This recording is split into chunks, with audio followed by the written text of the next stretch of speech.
I'm Eli Scheinman, curator of Proof's Grails. The concept behind Grails is simple. Collectors had 1 week to select one of 20 art pieces. Each art piece from a different artist, each artist with a unique story. Each story equally amazing. But here's the catch. If you're a collector, you made your selection before knowing who the artist was. A selection that could make you a part of history. Let's find out if you chose wisely.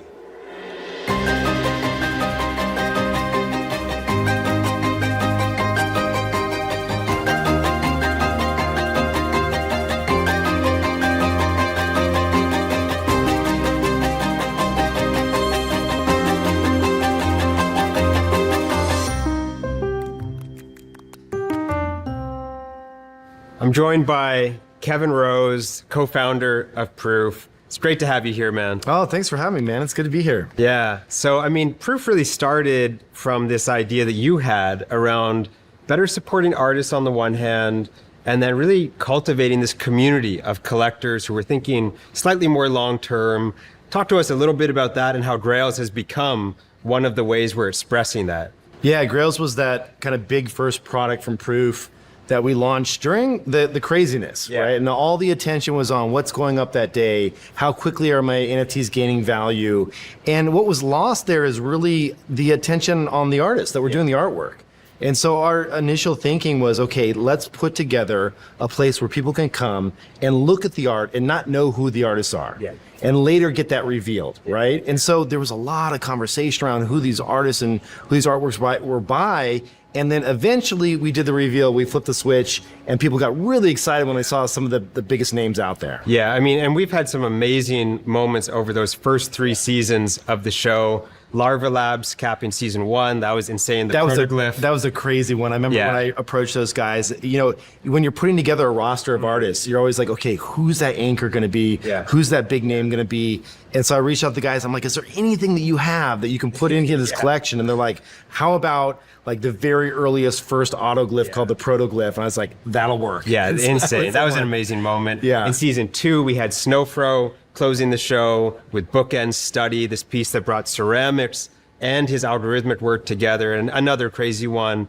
And then in season 3, we had Matt Cain closing the show. Yeah, all fantastic names. And then, I mean, that's not even mentioning like all the other great artists that are also kind of blue chip household names at this point. Yeah, we're at 64 total artists across those first 3 seasons. And in season 4, this season, we have an additional 20 of really the top digital artists in the world. I could not be more excited about this roster, this exhibition. And you know, each time we do these, and this is something you and I have riffed on a lot, we want to iterate on the mechanics just a little bit. So we've always got that fundamental piece where it's a blind mint, you don't know who the artist is, and then we do that reveal. Right. But we've started to play with what does it look like in that pre-reveal, post-reveal state to change pieces slightly, to have them evolve.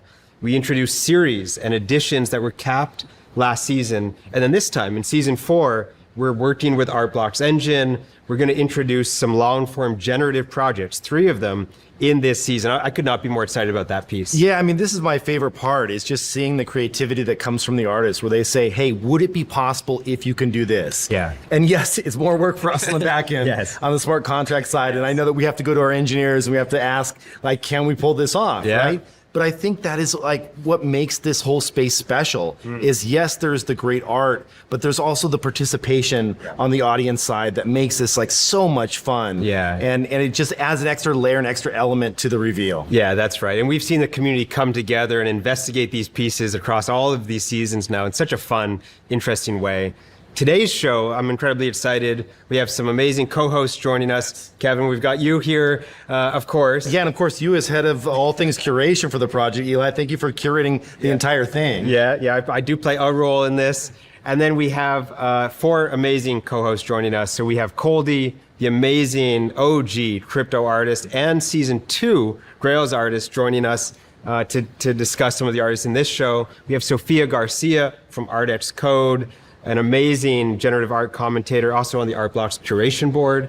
We have Sam Spratt, who's really one of my favorite digital artists of this moment. Incredible talent. Oh man, his stuff is like, it's one of those things where you look at his art and you're like, I wish I could afford some of these pieces. And Sam is such a deep thinker, so to have him on the show is really an honor. And then we have our 100 Proof co-host, Derek Edwards, joining us as well. Yeah, Derek is such a great mind in this space and an early collector of what eventually becomes many of the blue chip artists that we know and love today. Like he spotted many of them very early on. So just getting his take on this is always worthwhile. That's right. And it bears mentioning that, Kevin, you and myself and several of us on the team, we do have proof passes. Yes. So we got these mint passes that we could have redeemed, but unfortunately, maybe, or fortunately, ours are randomized. No, unfortunately. Yeah, unfortunately. It would be very nice to be able to go in and just pick which one we wanted. But yes, they're randomized on the blockchain. It's provable so that you know that even though we're insiders, we're actually not getting to pick our art. That's right. And this season, we're doing something a little bit different in that,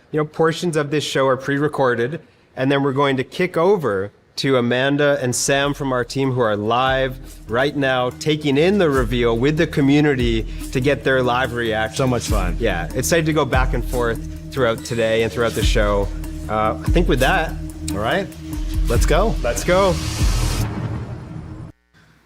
Let's go. Let's go. Hi, everyone. Let's get a little. Ooh. Yes.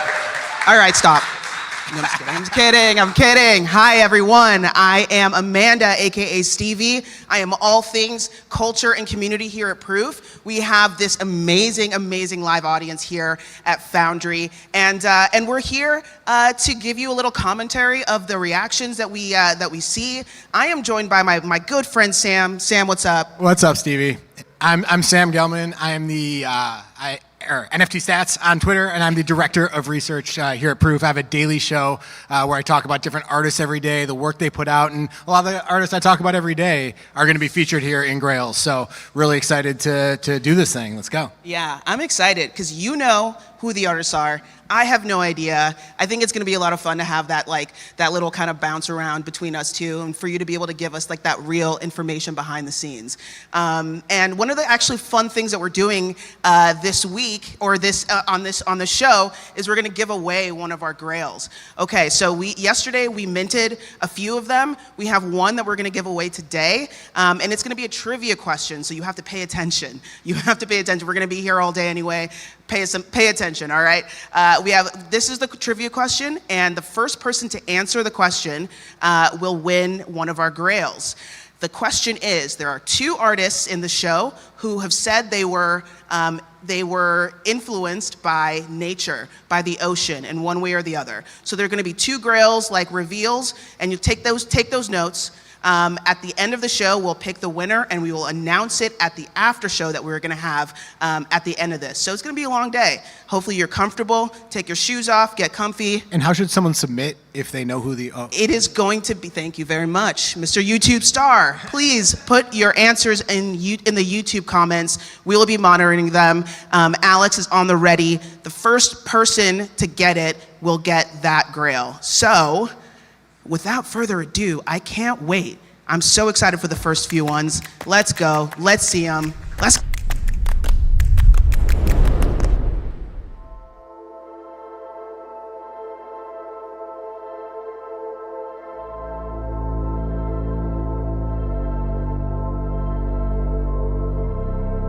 The artist's brain is like a portal into another world. Being able to tap into an artist's mind and go through that portal always been something that inspired me, created this urge for me to create my own version of that. The initial inspiration for the piece is coming from a painting by Max Ernst. It's called The Triumph of Surrealism. It was mostly inspired by our current fear around AI art, because it really challenges the idea of what's the human artist's worth in a world where a machine can create or potentially completely replace him. What's the identity of the artist, or what becomes of the artist's identity? It's not really about if the AI can create it as complex or as good as yourself. If you yourself find meaning in doing it, that you will do it regardless. It's a bit like the spirit of life. Because I'm not a religious person, but if anything can get close to this sense of spirituality, I find that in art, where it's not just an algorithm or like a logical way of explaining something or a rational view, but it's more complex. It's also not just emotion. It's almost like as if we connect to something deep down with our unconscious. My name is Michael Kutsche. I'm a digital artist based in Los Angeles, California, and the name of my Grail is Goodbye Horses.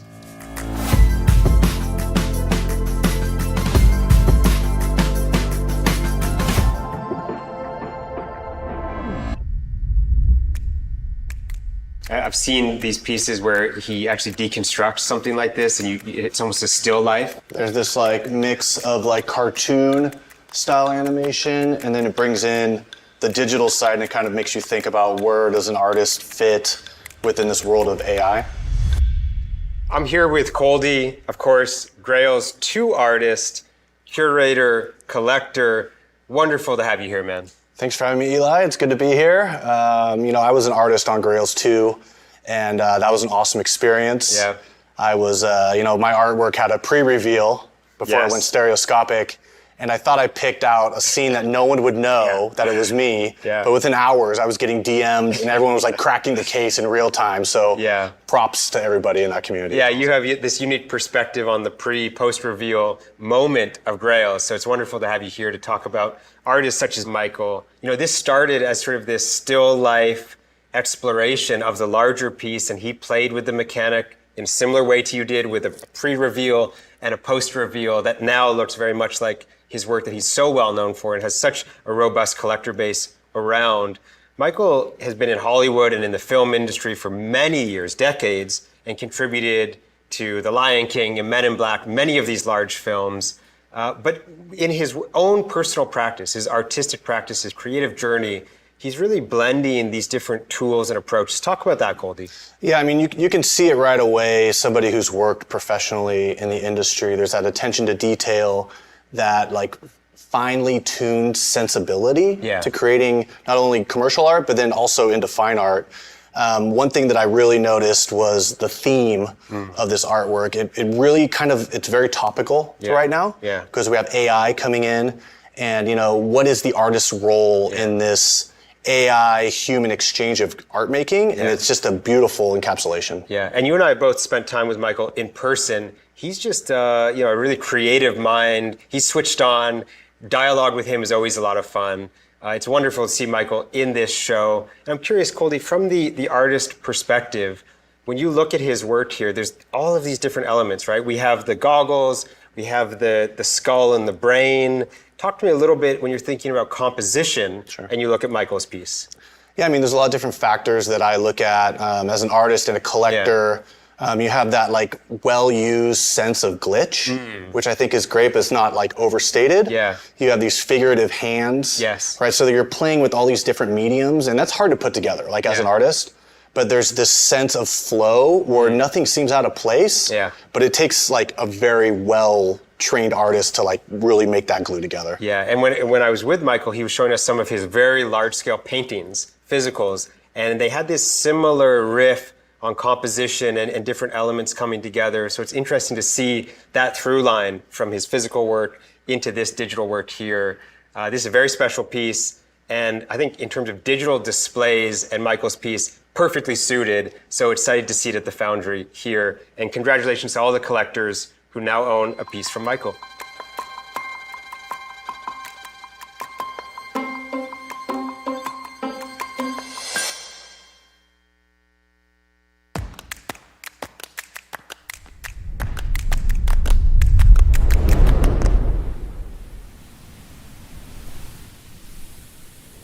My dad, bless him, was the one who gave me my first camera, and that's when it really clicked for me. I grew up on an island in the middle of nowhere, and it was difficult to find people to model for me. And that's when I started to use myself. I work within 3 confines, usually a nature kind of a scene, and then my body, and then the waves will always incorporate somehow. The elements have always impacted me and influenced me. For me, nature is where we come from. I was walking through this incredible misty area and it was just full of ferns. The idea that there's this lush green naturescape, but it's also very misty, ties into the idea of where we are.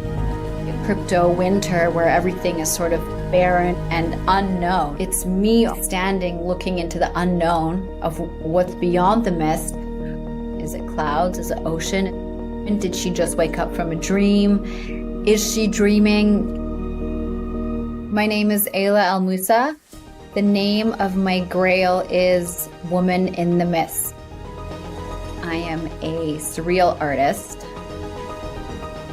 Artists are like sculptors, and they mint their work on the blockchain the way sculptors sculpt marble and their statues. And I think there's some beautiful parallels in that. And so that's a small hint of what's to come.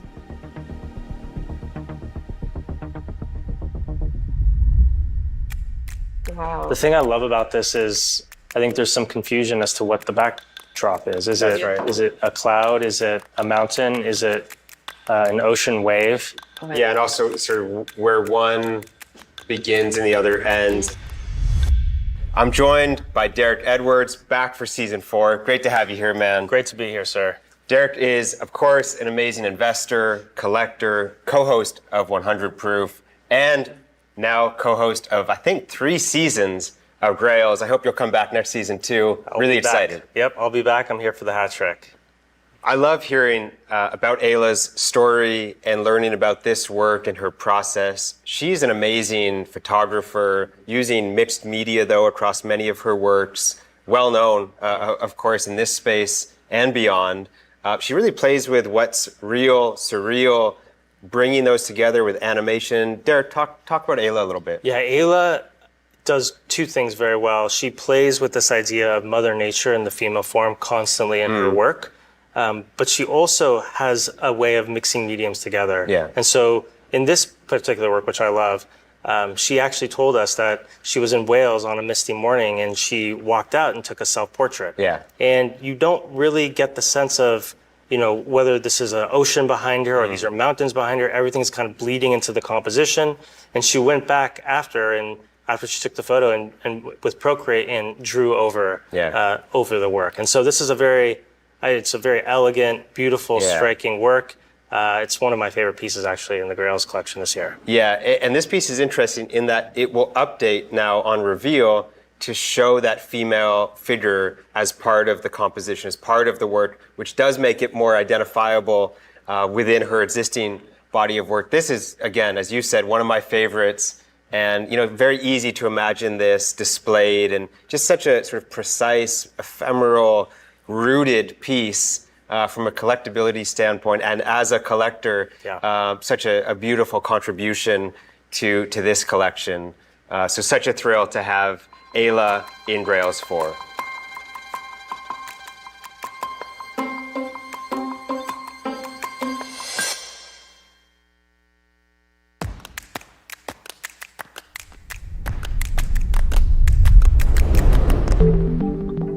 I was the type to have gone around and draw things on people's Trapper Keeper. And when I found the computer, I think it was an outlet that felt more natural for me. Yeah, I think I just fell in love with the technology. My journey around art and creativity and computers, I think, has always been closely tied together. Where I got the inspiration was Matisse from his cutout series that presented a female figure in a very sort of minimalist way. And I thought, how could I generate it from a generative system? But I would have some aspect of it where it would be from my hand. So that gets randomized every time an output is generated. I thought that made a very interesting mix between something that originated from my hand, but also processed through a generative system. My name is Yazid, and the title of the artwork that I created for Grails is Drawing with Code. The wonderful thing that I've discovered about being in this space is that it doesn't really matter where people are. I've met people from all different parts of the world, and we've all been able to congregate in this one space all around art.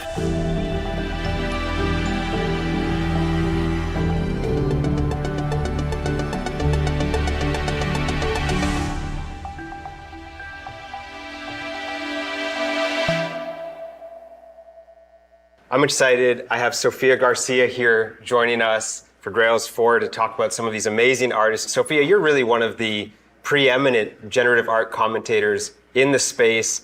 You go way back with Dimitri and Tyler and all your work at ArtX Code. Thank you so much for joining us. Thank you so much for having me. I'm happy to be here. Yeah, it's really an honor and a pleasure. This is one of my favorite collections in Grails for a long-form generative project using the Art Blocks engine, which I love. We've been able to integrate that this year. And Yazid is such an interesting and fun collaborator. We went back and forth a lot. He shared a lot of work in progress, and being able to participate in that process was really a joy. And I have one sticker on my phone, and it is a piece of an automatism, which you'll talk about, Sofia, I know, from our friend Dirtis, who's a great collector in his own right. And so I have this little piece of Yazid on my phone that goes around everywhere with me. You know what? I actually also have that sticker on my suitcase. I just realized that. I do. So thanks, Dirtis. Yeah. Yeah, Dirtis has got both of us. Yeah. Talk a little bit about Yazid and your experience with him and his collections. Yeah, I mean, Yazid is an extremely talented generative artist. Their career really did start off as a software developer, and so I think that you can very much tell in the way that they skillfully craft their code to really again draw on this idea that it could have been hand drawn. I know that automatism that he released on Art Blocks, it does have this hand drawn quality to it that is just so cool. But he can also go into that vector side and pull in just the cleanest compositions that are just so fun to look at. Yeah, he's one of my favorites, and we spoke about doing something in Grails 3, but so honored to have him in Grails 4 now. And he has such a wonderful collector base. He's really been collected by many of the top DAOs and funds, including Curated Fund, and Tyler Hobbs owns automatism pieces. So, Yazid, one of my favorites, such a thrill to have him participate in Grails 4.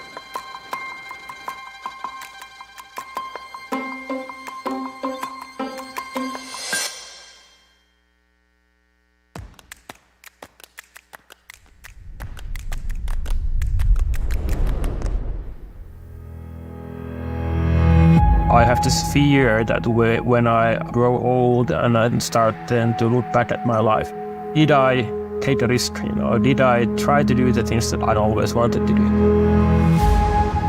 I've been doing various kind of creative activities for a long time. So I've been doing photography for almost 30 years. The first half of my life, I worked as a professional designer. I've always found it more interesting to try to explore the kind of the new potential. So what can you do that you can't then do with a camera, or you can't do with photos, or can't do with film and so on. So I thought, well, AI will become a huge thing, and there's basically two choices. So I can be either the first person then to learn it, or I can be the last person to learn it. For artists, the challenge is always how do you maintain your own recognizable styles. On the other side, it gives me a freedom then to try to do something new. My name is Roope Rainisto, and I live in Helsinki, Finland. And the title of my work is called Time-Lapse. The things that I wanted to explore with this artwork tries to show multiple points in time. It's like a combination of times. There's a human need and a human tendency to want to tell stories and then to hear stories. And that part will not be, replaced by AI.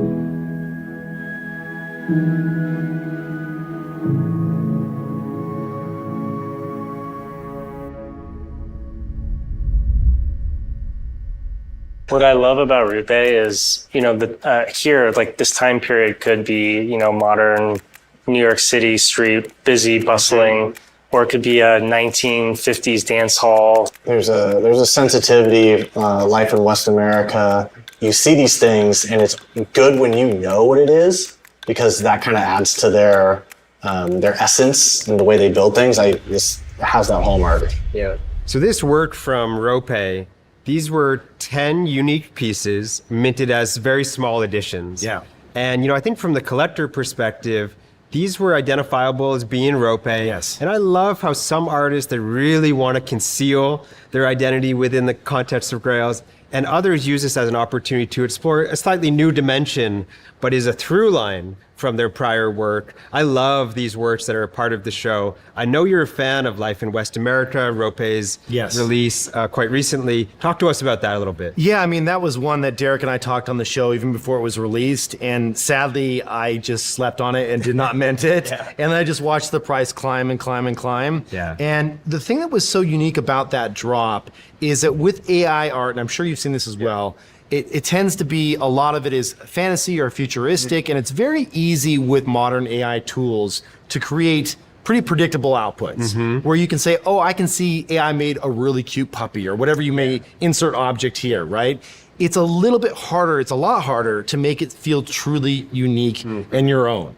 And so it was no surprise to me that he used 35,000 images to train this model. That's right. Did a custom model for it. Yeah. And it really was nice because for the first time I was like, oh, AI doesn't have to be about the future. It can be a throwback to a past that never existed. Yeah, that's And then right. of course, when you're doing your own models, in the current state of AI, you see errors. Yeah. And you see multiple fingers, weird legs, a leg bent backwards. But I think that's some of the charm that AI art has. Yes. Because eventually, the next 5 years from now, it's not going to make those errors. That's right. It will understand all of that completely. Right. So we'll see this little window of time locked in when these errors are seen as just like the early days of AI art. Yeah. And so I love it. Yeah, I mean, these become artifacts of this moment in AI, which I think is so interesting. And the way that he's able to use this technology, to your point, Kevin, to comment on a time past. Yes. It's just so fascinating, that interplay, that dialogue of those two moments. Right. Really in history. I just love so much in everything he does. He has a very unique style. The second I saw this piece, I knew who it was. Yeah. I didn't even have to ask you. Yeah. But Yes. that was awesome. That's what I love about this artist. Yeah, this is incredibly special work, and he has such an amazing collector base. Flamingo DAO and many of the big DAOs have collected from Roope. So really an honor to have 10 unique pieces, all very small editions. Yeah, very cool mechanic. Yeah, in Grails 4.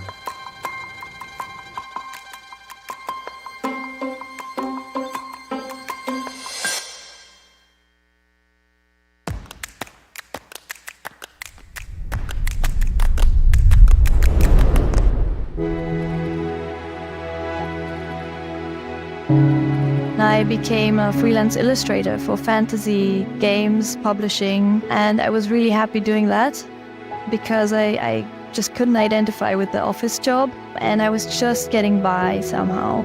And it was very tiring doing client commissions in a style that wasn't really my interest. I just started burning out towards the end, when I started with NFTs, that was the beginning of my personal art journey. Over the past 2 years, I've learned how to get into that state of not overthinking. I'm tapping into my subconscious when I draw. Whatever flows out, flows out. The artwork I'm submitting is called Madonna. It's very Goldcat, I think. I actually was reluctant to use this because it's so much me. I came up with the name after I had painted the piece, as I usually do, and I just let it sit there and inspire me, basically. I thought that it would be fitting to connect this to a personal pet peeve of mine, that people like to put other people on pedestals and then somewhat disappointed when they don't live up to their expectations.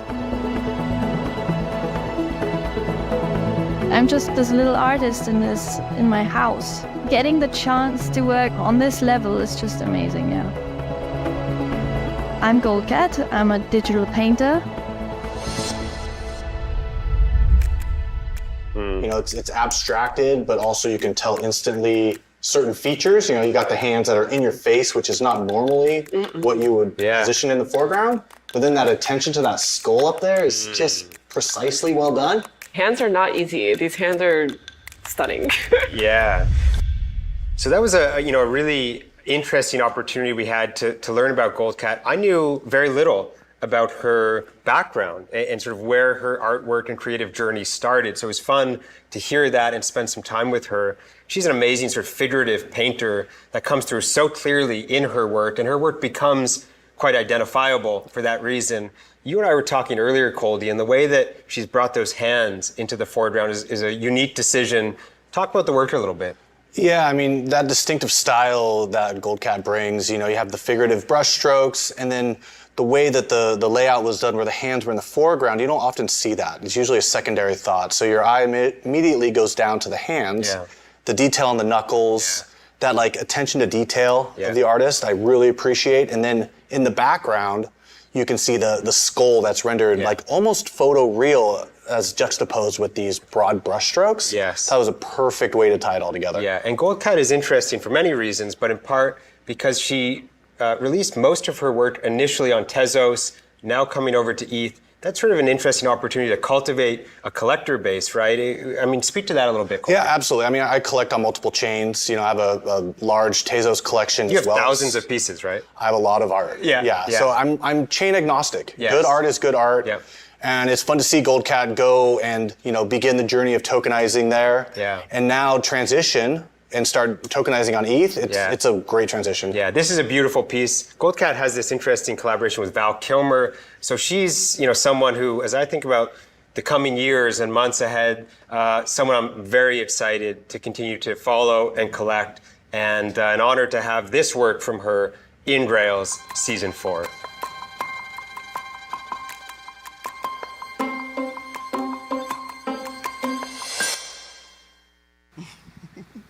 Woo!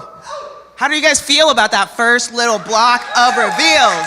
Let's go. I'm personally excited because yes, it was Yazid. Number one was Yazid. I knew it was him. I'm so happy that he is now a Grails artist. I am joined with Musical Netta, one of our collectors who went real ham on the Grails. We're gonna bring you back. We're gonna talk about your reaction to the third Grail that was revealed. I don't remember, but we'll come back to it. But Sam, do you have any stats for us? Yeah, I mean, all five, I could talk about all those pieces. Yeah, I think each of those artists has such interesting stories. A couple of the artists that Michael came to my attention. He had an amazing sale on Sotheby's in February that went for about $18,000. He's had some one-of-one sell for more than 10 ETH. So that's an artist that I love to follow. And then Goldcat recently crossed the radar screen because she had a piece called The Politician that sold on Super Rare for 5 ETH and really was of that signature style. So both those all five of those are artists we could talk forever about, but just really, artists who are really kind of making their name right now, and really fun to see that.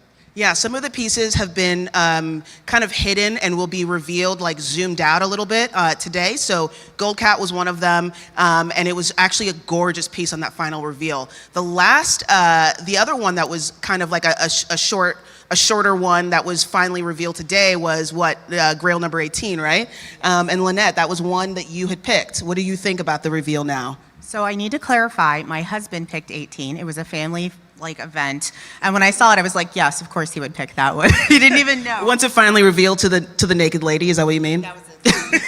No, but seriously, I said, which ones are your favorite? And he said, babe, all of them, you know, and he picked out the ones, and he was like, but especially 18. And I said, why? He's like, there's just something about it that's just like, it's gripping me. And so when I get home and I'm like, babe, this is what you picked. And you said we had to put it up, you know, we have to frame it nice and large. You said it.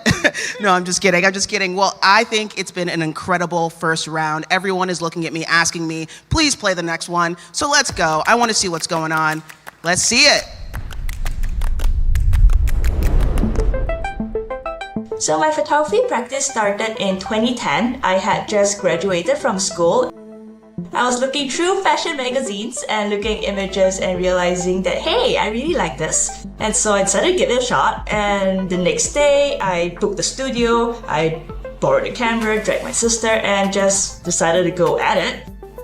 And that was really just how my career started to go. And then during COVID, I had pivoted over to 3D because I figured if I couldn't work with real models, I would just make my own. It was the first time that I started to be able to create artworks that I could do whatever I want and was able to sell through it and make a living through it. So I remember going, oh my god, am I an artist now? If I am an artist, is there any message I want to say? Is there any story I want to tell? I realized that I like to tell human stories. In fact, what I really like to do is to use my 3D humans to tell human stories. The lives we live are actually all very similar, that I can be here in Singapore, you can be somewhere else in the world, and we want to have a roof over our head. We want to have enough money to be able to put food on the table, to be spending time with our loved ones. We are not alone in all the experiences we.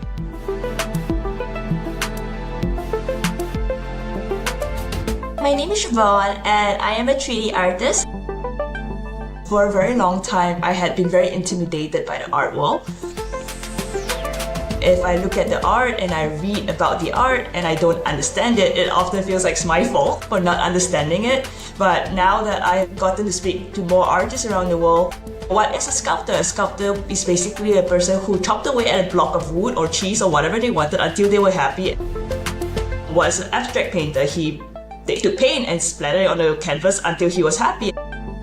I go on the computer and then I press a lot of buttons until it finally becomes exactly what I want. That is art.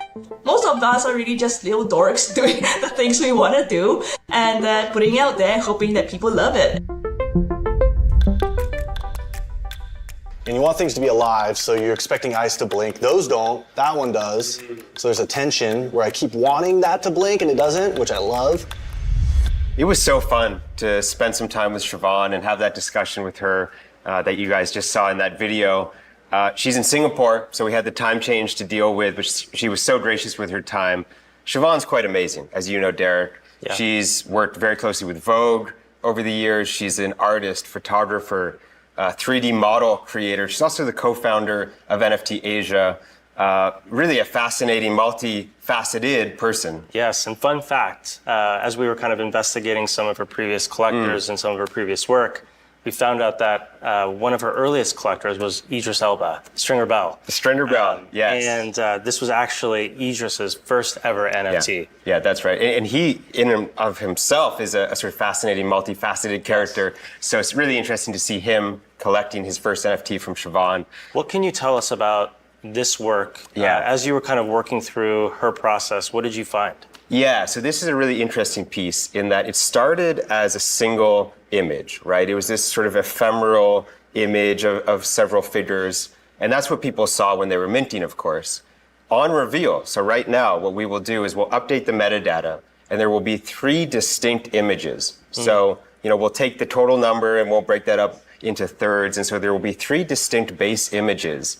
And then on top of each of those images, there will be these distinct text strings generated by ChatGPT that investigate those questions around anonymity that Shavonne mentioned in her video. So this is something we're seeing more of, Derek, as you know, artists using these AI tools. Talk to us for a moment about that. Yeah, so I think there's 2 important themes that are happening here. The first is, the artist here is really conveying a sense of personality by receiving a one-of-one that's part of a larger collection set. We see this with algorithmic art. Now we're starting to see it move into editioned art, right? So we've got 3 separate distinct pieces, but what the collector receives is a unique piece to them based on using ChatGPT and a large language model to create this randomized output. I would say the second trend that's really interesting to me as a collector is this idea of previous one-of-one or edition artists starting to inject more randomness and procedure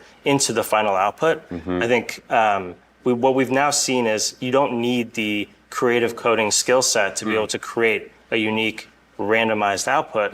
You can start referencing some of these AI tools to be able to do that for your audience. And I love seeing that exploration from 3D artists, from one-of-one artists, from folks who mostly use Procreate to start injecting some of this personality into the work. Yes, which is exciting. I love the way you describe that as personality, because in this case with Shavonne, it's really her posing these questions and representing those answers in text. Yes. And so you really get to have this dialogue with Shavonne, with the tool, and then as a collector, you sort of engage and participate in that dialogue in such an interesting way. So I love the way that she's infused her work with it. It's a cool piece, it's a cool collection. Yeah, absolutely. So such a thrill to have Shavonne in this season of Grails 4.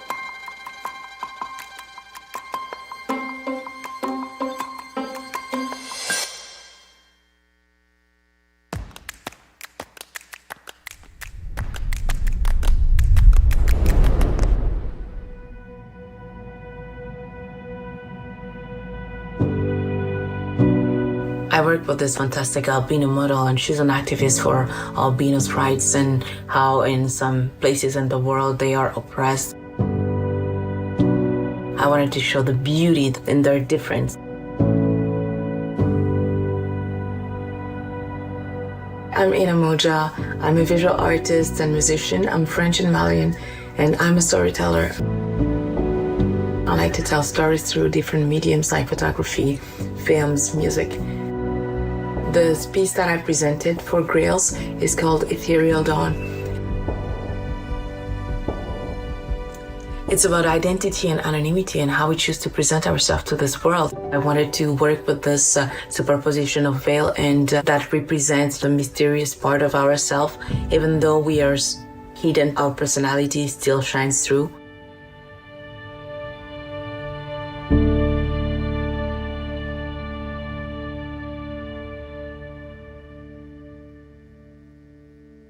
So Ina's an all-around, just sort of amazing human. So we met in Lisbon as part of the Proof community events that we were doing there, and again in London. She's an actress, an activist, a singer, and of course an amazing artist, as we see here in this work and some of her other works, her other NFTs and her photography work. It's really an honor to have Ina in this show. Koldi, talk to us a little bit about some of those palettes and themes that you see in Ina's work. Yeah, so her acute sensitivity to color, especially pink in the veils, it's really striking, you know. It just kind of encapsulates that all into this artwork in a way that is just like iconically her own. Yes. And that's what I love seeing in this piece. Yes, and going back to the activist piece, she's also the founder of Code Green, so she's just doing so much on the environmental sustainability side. Also has the first NFT in an EU Parliament building. So really sort of has her hand across these various dimensions, not just within NFTs and her artistic practice, but very broad. Koldi, in terms of photography, as an NFT and using that medium, what's your perspective there, maybe from the curator-collector side?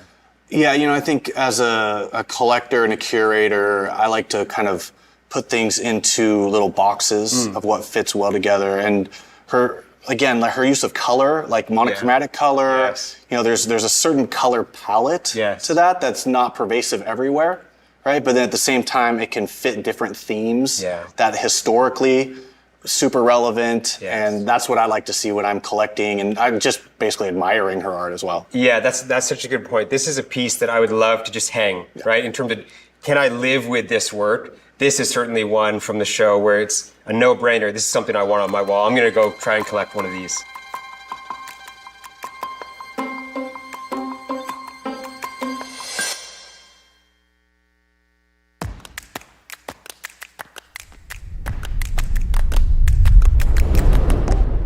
I started feeling the need to create extremely early in life, to have that be an outlet for what I was feeling at the time. It was really important for me. I feel like it's therapeutic, it's cathartic, it's necessary for my existence.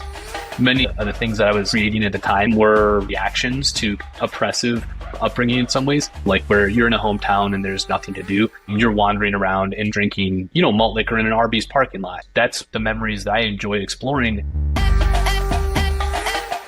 I oftentimes say that I create sad and live happy, and I explore like very, very sad portions of the human experience. That being said, though, there's also humor and comedy in those things.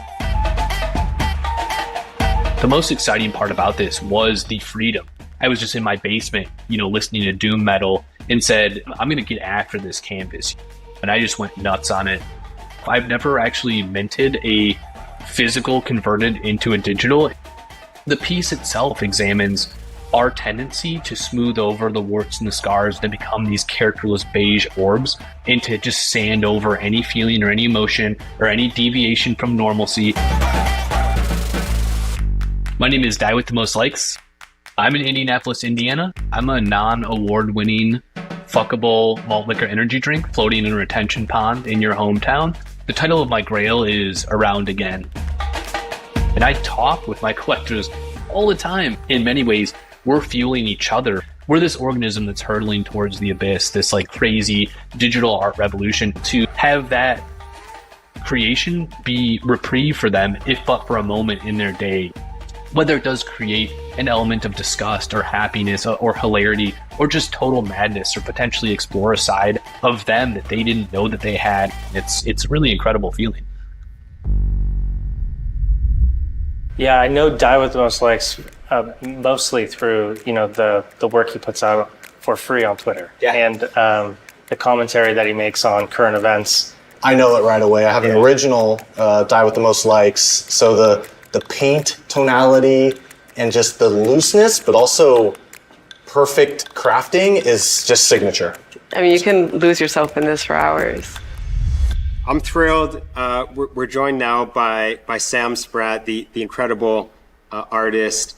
I love this piece from Die with the Most Likes. It's evocative in the same way that his work that people most know is, but in its abstractness, it I think was relatively hard for people to identify when they were going to mint. But again, it uses some of those same colors, and Die with the Most Likes is just, to me, one of the most fascinating humans that I've gotten to interact with. Incredibly bright, has this slant and view and lens on the world that is just fun to listen to and discuss with.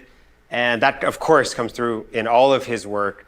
Sam, I know you're a big fan of Die with the Most Likes. Talk to us a little bit about that. Die with is, I haven't even met the guy, but he is easily one of my favorite artists in the space. And I think it's very easy to love because I think within this whole ecosystem, we've got everything from rugs to Ponzi's to passes and auction houses, PFPs. And when you kind of stack underneath all of those layers, you eventually get to art. And that's where most of us are playing. But I think with Die With, you get to go like a layer under that, which is meat. Yeah. It is the raw meat of life. I think he is the most honest storyteller in our entire space. And I think whether you're here purely to, let's say, get a little laugh at your first glance at it, or if you really want to sit with it, when I walk through the world, I feel like I am looking at it through Die With's eyes, and I'm very grateful that he is here to be a truth teller in the space. Yeah, I love that. And he's shown work all around the world. The Venice Biennale and the Armory Show in New York City and elsewhere. And again, it's interesting to see him explore, I think, an earlier form of his practice with this abstract work, some of the physical works that he does in combination with the work that he's perhaps most known for in our space, coming through this piece for Grails.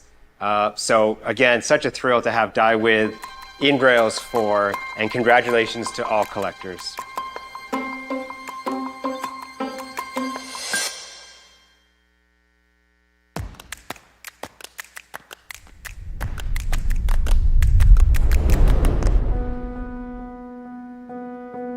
When we were hanging around forums around 99 and we were figuring out how to paint with Photoshop, I definitely had the feeling that it was kind of a magical time. And these people from all over the world knew to come there, and we all figured it out together.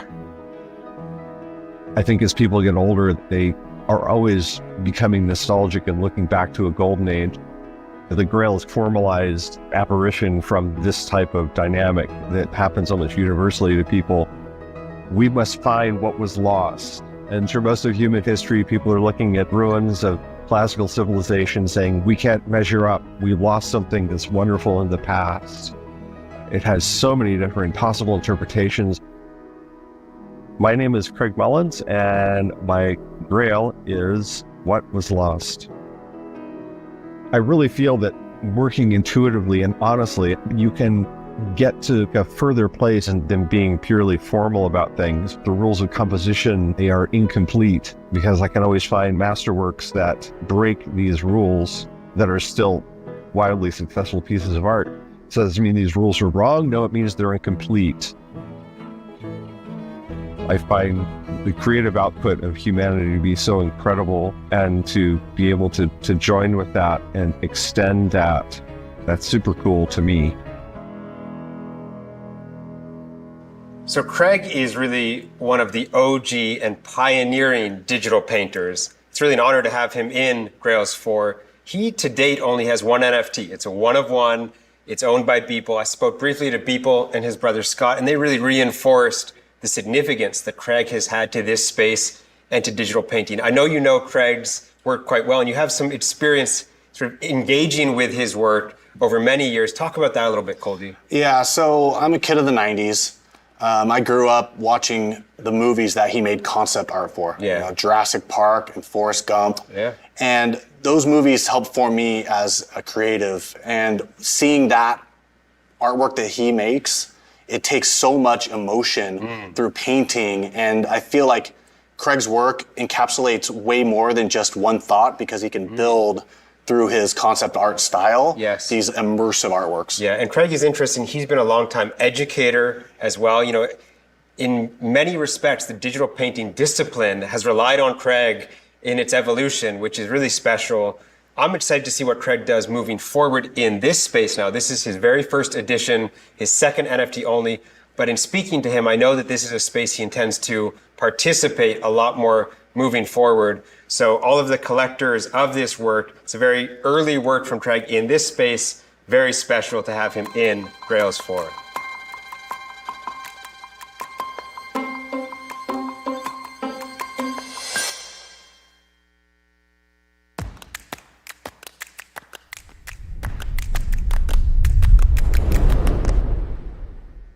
So let's talk about Hideki. Hideki is an amazing artist based in the UK, a programmer, of course.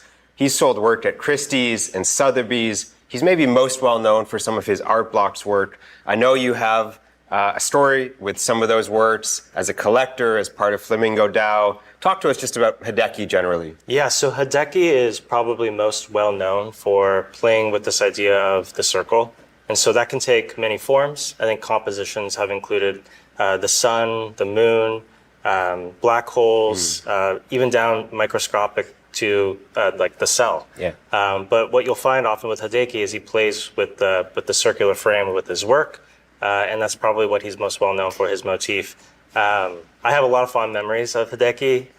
In January 1st of 2021, on New Year's Day, he dropped his algorithmic piece, Singularity, on Art Blocks. It was the first piece of Series 2. And a bunch of the Flamingo members got together on New Year's Day, and we're in the Discord going through outputs for hours. Oh, that's cool. And so we have a lot of fond memories of that project inside of Flamingo, and it was one of the first projects inside of the Art Blocks Discord and the Flamingo Discord where I think people were just amazed at what was coming out of the minter, and ended up spending a ton of time going through each of those outputs as a group. So I love that. And you said that was the first collection from Series 2. Yep. Or Season 2 in the Art Blocks. Exactly. Yeah. Series 2 of Art Blocks. It was Art Blocks It was the first one. And it kicked off the new year of 2021. Amazing. And Hideki has such an incredible collector base. Flamingo DAO, yourself, of course, Vincent Van Doe, Barat, the funny guys who I have so much respect for as a collector and a group. So really a thrill to have Hideki in this season. He doesn't release a lot of work. And so to have this series of long-form generative works in Grails 4 is really an honor, and excited to have Hideki.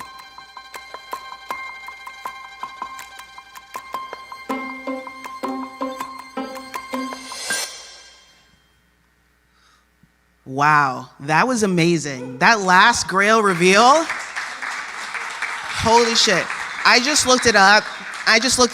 Out of 150 possible mints, there were only like 32 that were minted. So there are 32 people who have a generative piece from Hideki, which is insane. So congrats to you all for that. That's amazing. Yeah, I mean, there was a lot there that just went down, but yeah. No, I think for me, a few of the ones that stand out, one was Ina with her piece. Yes. Eli actually sent me 5 different pieces that all were kind of part of that story, and I think that together they form something incredible, but I'm really happy with the one that they picked there. Yeah. And then the other is just Die With The Most Likes. I mean, Yeah. what I love about that guy is that name. Yeah, It's just, such a good one. we're all sitting here like spending time on our computers and not even seeing our families sometimes, Yeah. not talking to our parents, but we died with the most likes on our tweets, and I think that is such a funny like mockery of the state of the world in some way. Yeah, So yeah. I always crack up when and he's selling a lot of work. I mean, Die With The Most Likes is having 8, 10 ETH sales all the time right now, and sometimes he DMs me and says, just hearing you talk about my work seriously cracks me up.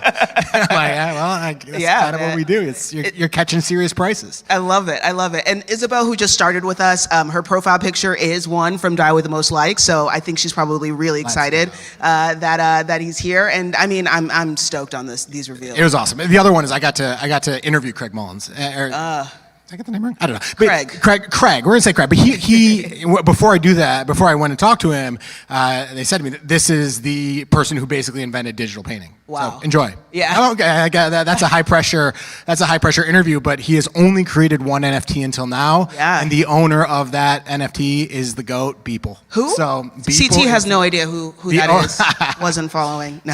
Anyways, so nice job, Eli, on finding 5 fantastic artists. Incredible. And can't wait to see what's next. Let's see what's next. Let's go.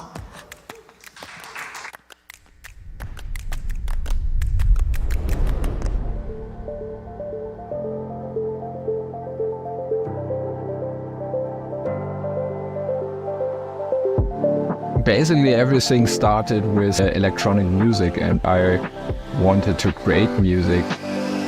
And from there, the interest evolved into graphic design, fashion stuff, and art. In the early days, the most inspiring at the time were the so-called net artists. The internet itself was a fundamental element in the work, as that seemed very modern at the time. It's a lot inspired by the dynamics of a computer game, also the aesthetics of early 90s, where you just had a lot less pixels to play with. Open console is a very simple idea to just use the console output as the canvas. It's basically a data array, then the array gets translated into a set of emojis, one for each day a week.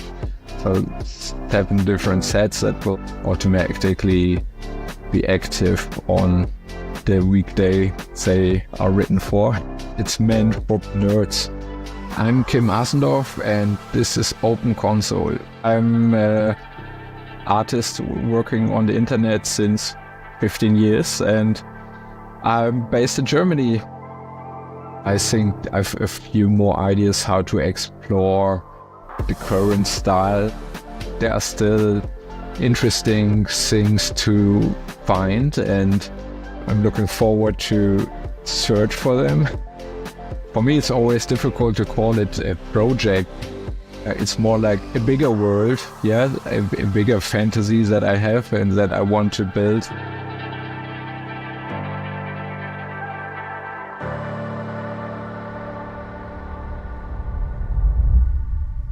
So this is happening in the console. What a madman. Yeah. What a madman.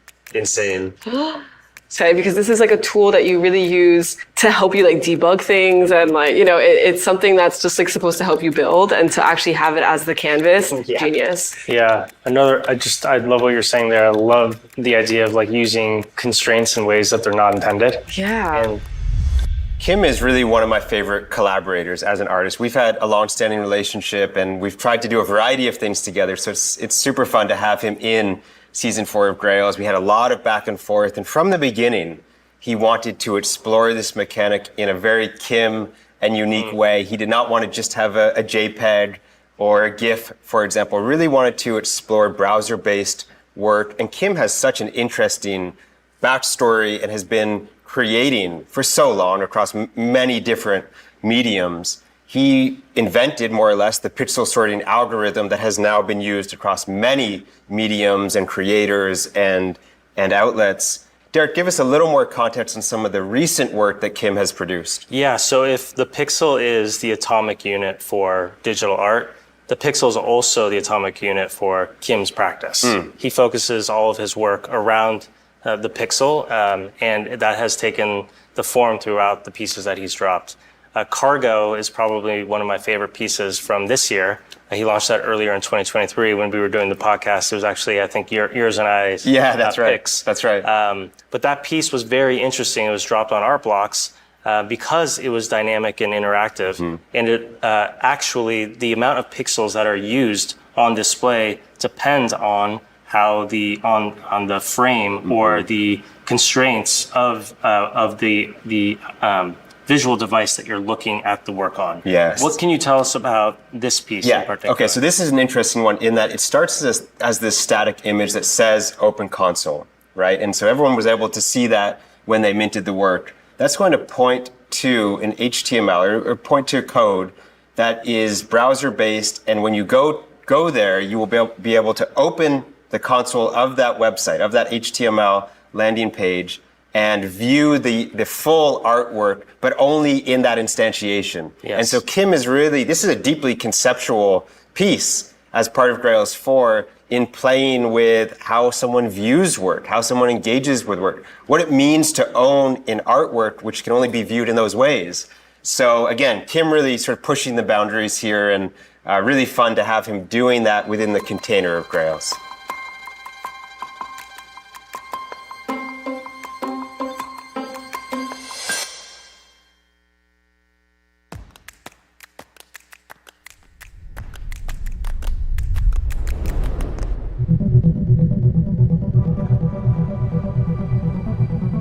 I was always into drawing. I just remember I would draw cartoon characters, funny little scenes. There was a lot of violence in my drawing. I remember I would draw a lot of war scenes or that sort of thing. But I never thought of myself as an artist up until the crypto art career started. Mainly because artists, in my mind, were just people who make a living off art, and that's just what they do, that's their career. But I never pursued that. I pursued science as a career. I was always interested in biology, chemistry, that sort of things. Just how from super simple building blocks we could get to something as complex as life. And so that's like a main kind of overarching story around the characters. I call them fiends, and they're basically kind of an exploration of human nature, both the good and the bad side of it, but mostly the dark side of humanity. But like what I try to portray with them is it's a natural side of humans. And the way I look at life through this science, perspective has affected the type of stories I tell with my art for sure. So usually, the scenes I'll paint or, create are things that have happened for many years, have happened multiple times, and will continue to happen. Even if it's things that are not good parts of humanity, it was still kind of in my eyes destined to happen in a certain way. I do remember it. I always thought like hooded characters and robes are cool. But these characters kind of came in parts. Like I've drawn their faces without the colorful robes, for example. The piece for the exhibition was the first one where I combined the faces and those robes of the fiends. So with this piece, it's sort of looking back in time at where were the origins of this illustration of these characters. My name is Otherworld, and the name of my piece for Grails is Paying Debts. Goldie, I know you use quite a bit of layers and texture when you work. I mean, how do you think this was put together? I think a lot of it has to do with shadows and also the playfulness of it's almost like a puppet show or a diorama. You know, even the treatment on with sort of the boards of the deck maybe, or this exterior surface, contorting reality with something that feels contemporary. So let's dig into it a little bit. You know, Otherworld has this amazing sort of dual life as a PhD student, as he talked about, but also an incredible artist. He has such a robust, really strong collector network, and his work mixing these different mediums is some of my personal favorites. So it's such an honor to have him in Grails 4. Sam, when you look at his work, what comes to mind? You know, Otherworld was, I think, one of the first artists that I discovered in space. And I think that the reason why I discovered him wasn't just because he had high sales or anything like that, but he just had this very, very distinct visual language. And it just runs through all of his work. And even what he contributed to you all, you can kind of see, even though it's an older piece, you can see these beginning formations of what, I would describe as digital vandalism. And it's a beautiful kind of iconic style that I think almost everyone in the space knows very well. But I think why I resonate very deeply with it is that him and I think, have a shared nostalgia and love for the old masters. But whereas for me, it's crafting it, trying to take it from sketch to finish.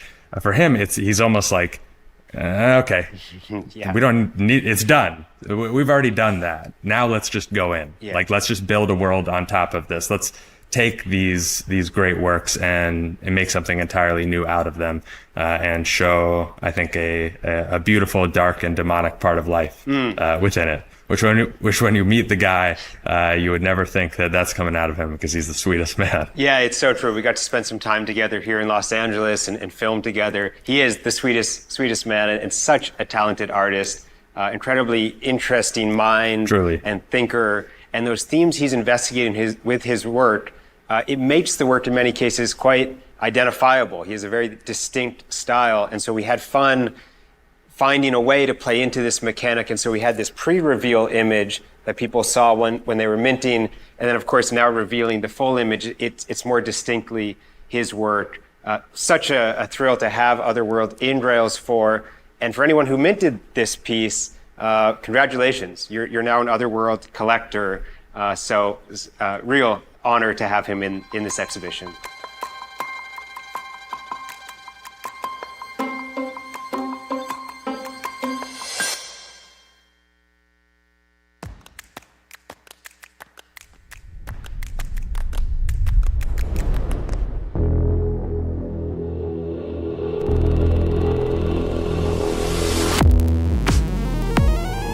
In school, I studied graphic design and computer science. I also had a pretty deep interest in behavioral economics, but none of that I could really pursue academically. I was a pretty poor student. My attention was elsewhere. Because of this, completing college wasn't a reality. When artificial intelligence came on the scene, it instantly was completing my lines of code. It made me an efficient engineer for the very first time. Combining this with advancements in generative adversarial type networks finally created the perfect suite of tools for my creative exploration. This exploration started out a year and a half ago. I started scanning images from out-of-print books. This went into a custom model that could dream up the creation of ancient objects. I never released this as a project, but it convinced me of the power of AI. One of the things that I really want to push on outside of AI is giving the collectors a voice and a role in the creation of a collection, in either creating or degrading a supply of art over time. With this work, I really wanted to play with the idea of a currency backing behind an NFT. So in this case, if you no longer appreciate the NFT, you can take it to the contract and burn it, destroying the NFT and in return receiving staked Ethereum. And because it's being staked, it accumulates the yield over time. So, the underlying value will go up as you hold the NFT. The idea of this mechanic had been suggested by many, but I have yet to see it developed. Now seemed like a fitting time given the state of the bear market. On the creative side, I took my initial logo that came from the Death of Computer Science project, isolated the foundational shapes, and fed it back into the AI to create the series of outputs that I was looking for. This process was quite laborious, taking thousands of outputs to get the correct mixture of model and prompt modifications. The Grails project has always been a favorite of mine. I've been drawn to it largely because it evokes the emotions that I love most, which is this true sense of unknowing and excitement of the unexpected. I create art under the pseudonym BASIIC. I'm based somewhere in the United States. And the voice you're hearing, it's deep-faked using AI.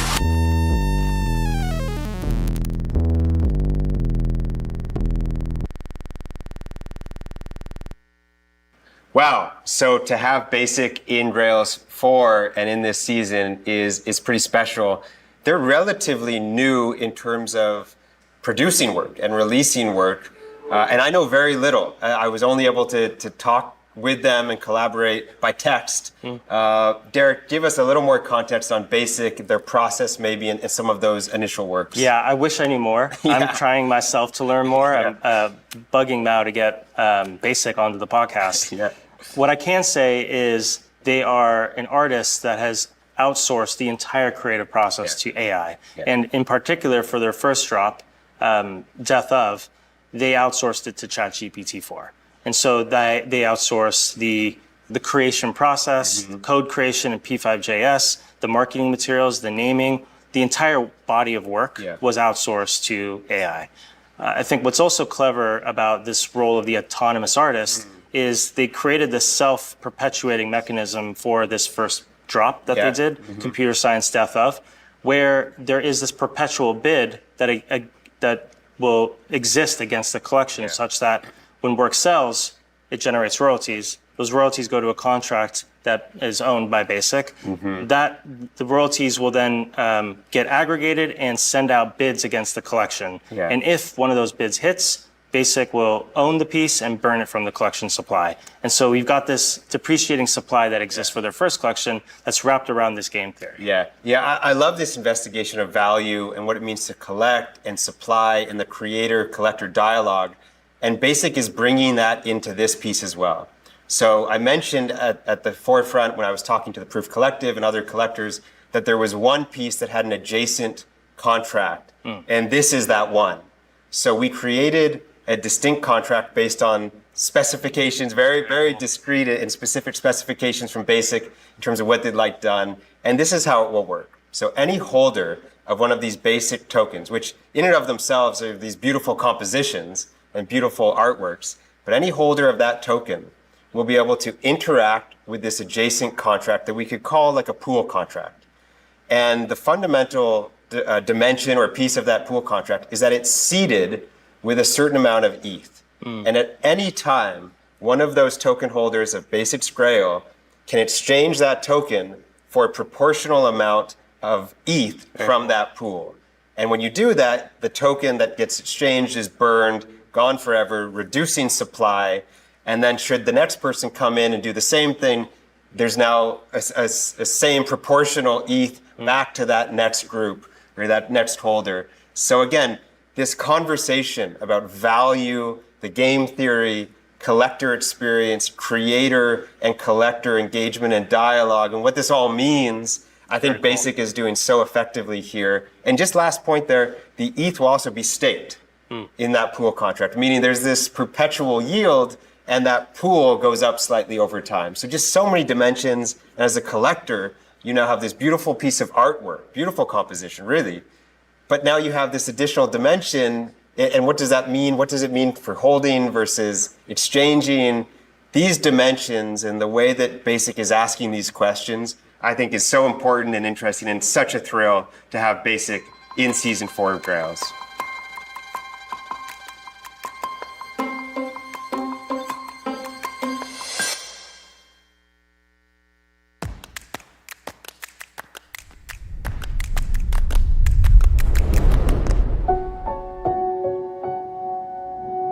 My work is really visual. I think of myself as a visual artist, and I was a kid who just drew all the time. Like making images was my life when I was younger. For me, the breakthrough was thinking about ways of drawing that were outside of what I could do physically, using software as an extension. And then I was able to write code to produce those kinds of drawings. My work with code, they're always systems. It's not about the image, it's about what makes the image, being able to see all the variations, all the differences, all the change.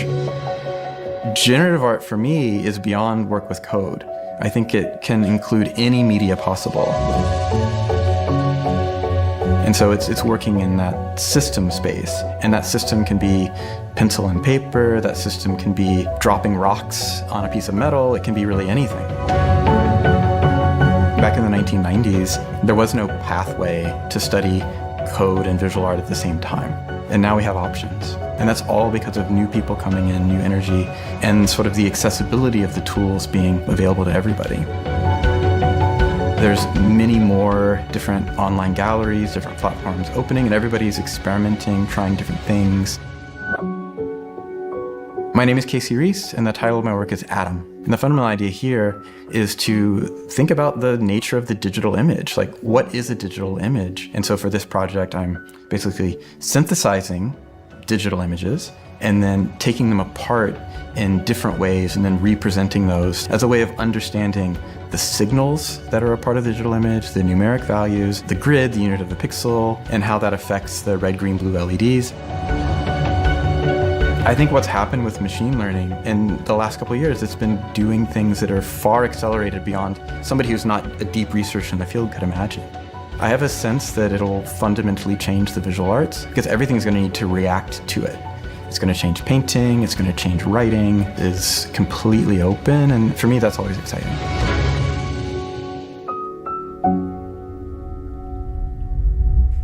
Who's this? Casey. Oh, no way. Casey. That's sick. Like the browser actually running this. That's always one of my favorite parts about like generative art, or at least like algorithmic art now, what we're able to do. Yeah, there's something about the heartbeat intersecting with the gradient colors that are moving down that really give this thing this feeling of being alive. Yeah. Wow. Okay, so what an amazing collection from Casey to have in Grails 4. Casey is really one of the pioneers of everything happening on the generative art side in this medium and before, of course. He's shown work at the Whitney, the SF MoMA, Pompidou, all around the world, and he's been so fundamental to the things that are happening. Give us some of that context, Sophia. Casey's impact to contemporary algorithmic art cannot be understated. Casey and Ben Fry both have created processing, and processing really democratized, I think, everyone's ability to utilize code as a creative medium. So one of the key things I think is really important for people to know that before processing and design by numbers, it was really difficult to get things to actually be able to think about yourself as an artist with code. And what they did were really small changes, instead of it being a file, it's called a sketch. The functions that were coming out were circle and rect and things like this to really make it easy for someone to use it as a creative tool. And the processing foundation as a whole has been highly, highly influential. You have Dan Schiffman, their ability to give us information for free, I think is a huge pillar of what they do. And also a big shout out to Lauren McCarthy, who made it possible, P5.js. So now we can use processing in the browser, and it's something that's widely used across all current on-chain generative art projects. As you said, Sophia, you can't really understate his influence and impact on this space. Yeah. And I love the way that he has these different dimensions of his life. Now, I think he would describe them as one whole, but he's an educator, he's a curator, he has Ferrophile, an amazing platform, and then of course his own artistic practice, and those different dimensions really being instructive for who he is as a human. This is a special long-form generative series as part of Grails 4, again, using the ArtBlocks engine. So really an honor to have Casey, a very special piece to now own.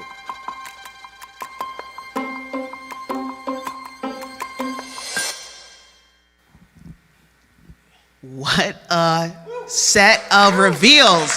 Holy shnikes. I won't curse. Oh my God. What do you think your favorite was all? Wait, first of all, I have Philip here. Philip is here. Ply, everyone's favorite community leader, community council member, everything.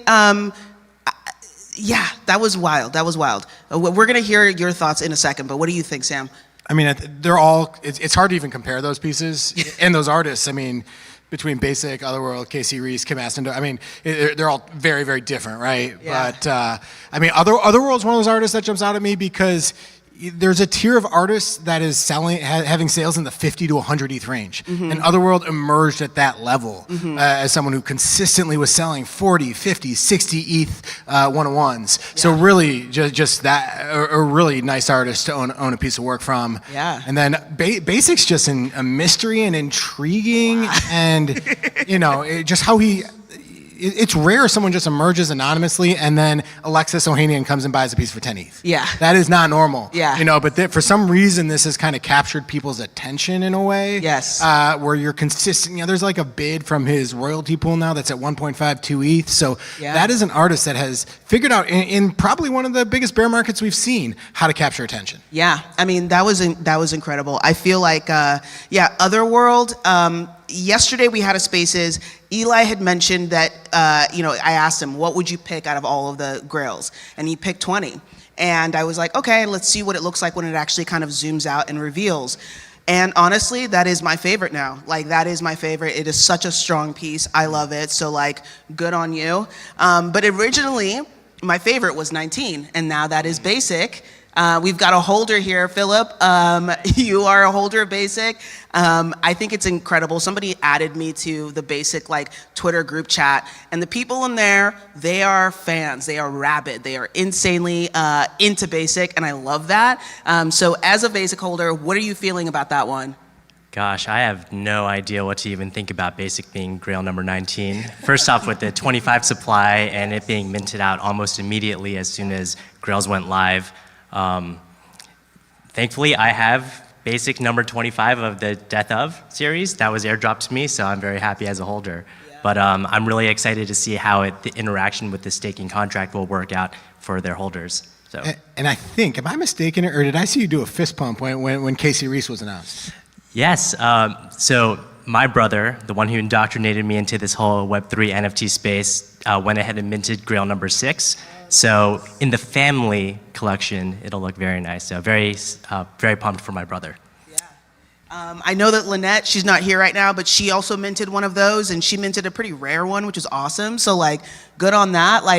And that one was only minted, I think, 38-ish. So that is actually insane to have a generative piece from Casey already, a 38-piece set. So that's amazing. Congrats to everyone who minted.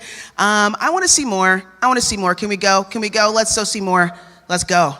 Screen.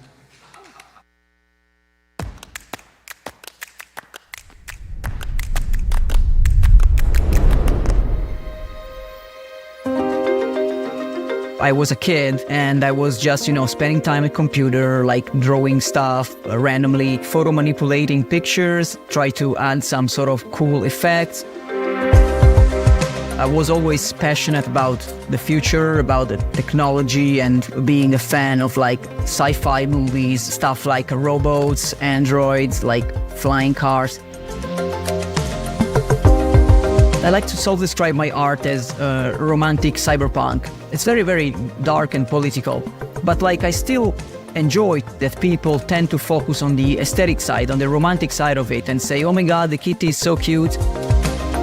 I like this juxtaposition. I think that's probably what makes it so distinctive. I'm very grateful to be part of Grails 4.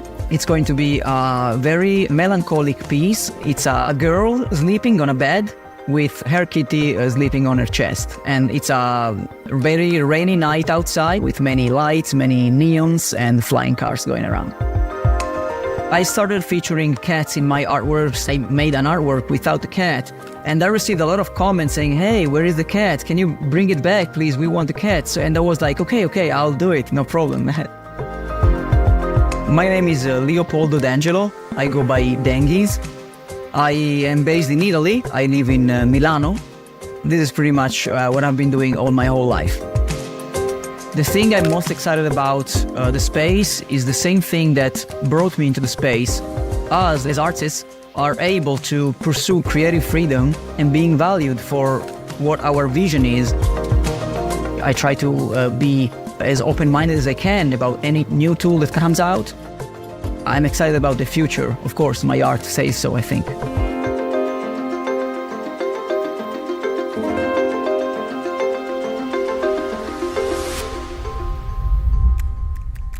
When I first saw this piece, it tricked my brain, and that's the goal of art. I was like, is this a photograph? There's also something very digital and analog with, you know, the world behind in the background, and then in the foreground, it's a woman with a cat reading a book and a beer bottle. Yeah. The book was my favorite part, like my favorite detail.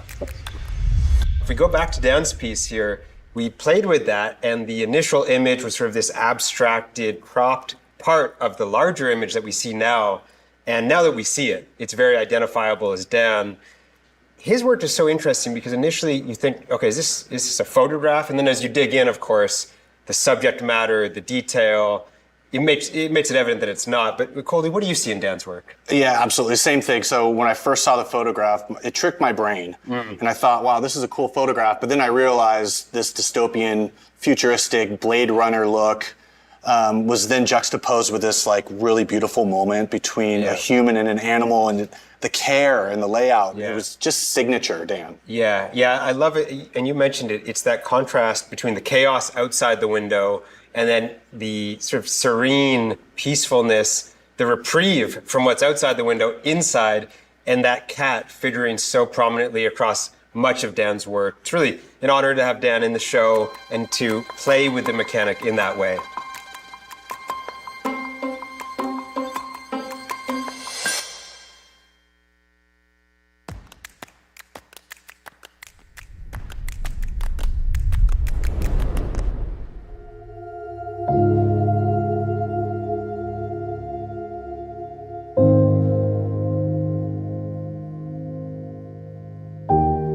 I studied architecture in Germany. Computers started to drop into our lives. And I started to take programming lessons, quite unusual at that time. And the interest in this field never left me, really. When I started professorship at the art school, I tried to introduce computers there, and none of the colleagues were interested. They said, oh, computers, art doesn't need them. It has, of course, completely changed. It is a piece consisting only of very thin lines. Because of its central focusing, it draws you into the middle of the thing. There is some symmetry. There is a little bit more darkness in the bottom. It is one of these things that you could also very easily put on a drawing machine and plot it. When you start, you never know what comes out, and then you keep refining it a little bit. My name is Hans Dehlinger, and the title of my piece in Grails is Light. I am 83 now. Which is pretty old, actually. I'm 20 years out of the university now and still interested in these things. What is happening with these NFTs is something really interesting. I don't know where it will lead, but I was really eager to jump on it because I'm really curious about things that happen on this line of computing and communication and collecting in very different ways nowadays. And the surprises where we are standing today compared to these early days is tremendous. So I'm actually lucky that I can survive this development and see it happen in my lifetime, which is pretty nearing the end, actually. Yeah, we have to accept this, really. Yeah.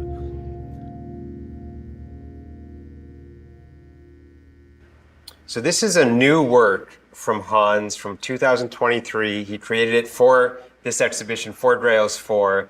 And this continues this trend of some of the real pioneers releasing work and using this medium.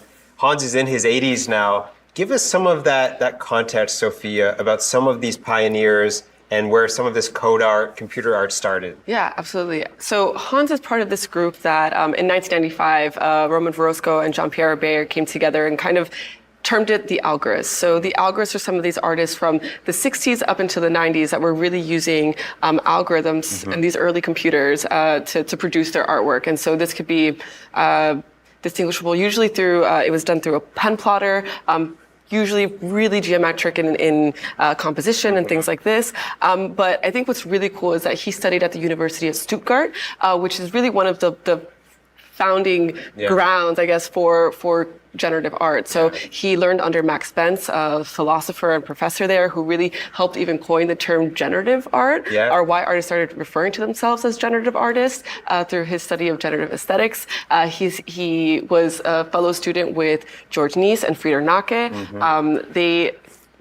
George Nies's work was the first computer-generated art exhibition called Computer Graphic. And so he's really part of this historic crew who was really marginalized for the last few decades. And so now at the age of, in his 80s, is finally being able to get the recognition he deserves. And it's amazing to see. Yeah, and he has an amazing collector base on the physical side. And this is now his first NFT. So a very special piece for anyone who collected and minted this one. And really an honor to have Hans in Grails 4.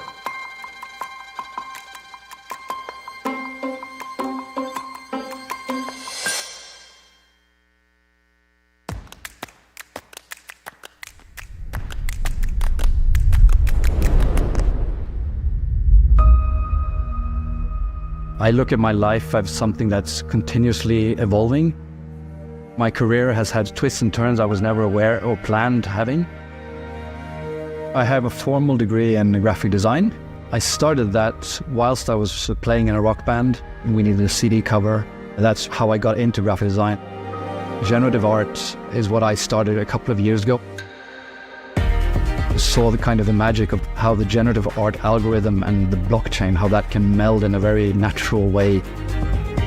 The NFT part, I didn't understand that straight away until I had a friend of mine explaining how the tokens are used and a light lit up.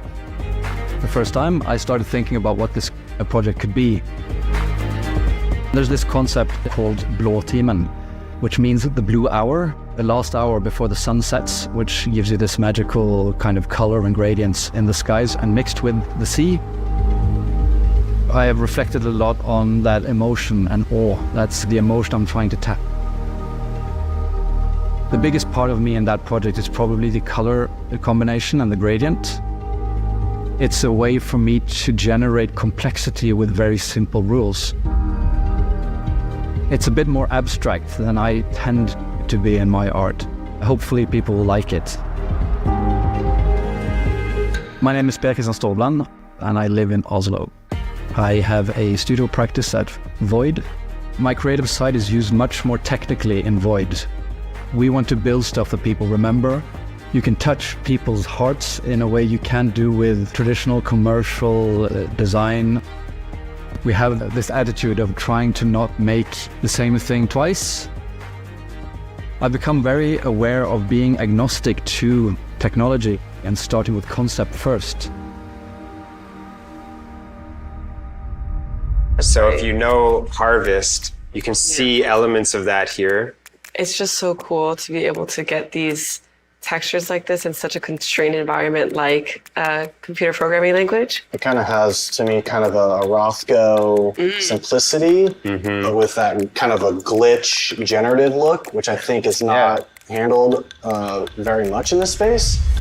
So it's so great to have Kristian in this season of Grails. He's been such a fun collaborator throughout this process. He and I were going back and forth about his work a little bit. I love artists who are willing to allow me to participate in that process just a little bit. That's a lot of fun.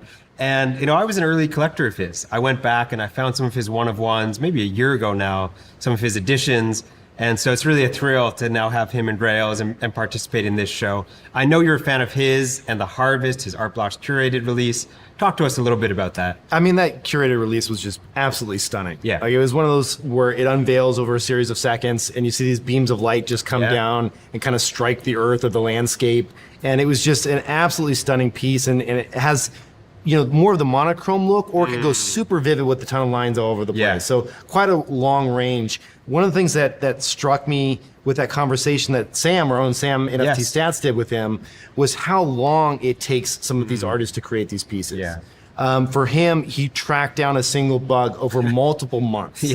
And so when you're creating a generative piece, you have to look at these outputs. And if you see one that is completely screwed up, you have to go bug hunting, right? And this one took 3 months because it would only appear I think it was every 700 or so images. And so it was really hard to find that exact bug. But that's the dedication that these artists have to this craft. And it's like so great to see a really pure coder like this approach this project. And that makes a lot of sense because he's been very sensitive about his total supply. He does not have a number of collections. That's his one long form, the Harvest. And so that made sense now in the context of having to track down these singular bugs over many months. Also, when I think about that collection in particular and per Kristian broadly, he's sort of in this tier of generative artists, maybe with a William Apon and an Emily Shee, where they haven't quite hit escape velocity in terms of collectability. But in my mind, all three of those and some others are very much on that path. So for anyone who minted this piece to now own a per Kristian is quite special. Yeah, it's a really cool area where these artists are, haven't quite broken out into crazy, they have the volume, but they might not have the crazy one-on-one sales yet. And so they're right on that edge of breaking out. Some really fantastic pieces if you really go hunting. But I noticed he doesn't have a lot of supply out there. It quickly jumps up in price. So that's right. That may no longer be the case by the time this video comes out. That's right. And I love the way that he partitions his life. So he mentioned in the video, he has Void, which is his agency practice, and his generative art practice, and the way that those become a life for him that feels very fulfilling. I love artists who find ways to integrate these different parts of their life. So really an honor to have per Kristian in Grails 4.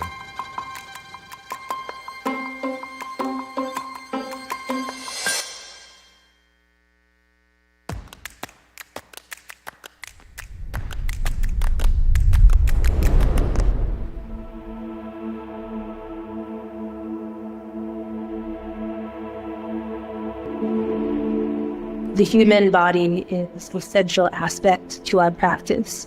We think of the human body as the audience participant to actually activate the work. And bringing the human body through a durational experience. We came together thinking, okay, let's bring performance and immersive technology together to create a new collaborative art form. I think we just looked at art books and watched films and went to shows nonstop. And even this piece, Unamused, which is in the Grails exhibition, it was part of kind of a research phase around an ongoing feature film. But it wasn't really intended to be an artwork. It was very early on in our relationship. Everything around us, no matter if we're having coffee or if we're going to dinner, everything was art. So there's this fantastic book by Rebecca Chadwick called Farewell to the Muse, about how all these women that we know in history as muses of these male artists, most of them were actually brilliant artists themselves. The title Unamused speaks to like the muse being bored of being called a muse and not being called an artist or not being called a thinker or not being called by her name. The muse has her own ideas. And so highlighting the muse as the artist person and a full person and not a source of inspiration.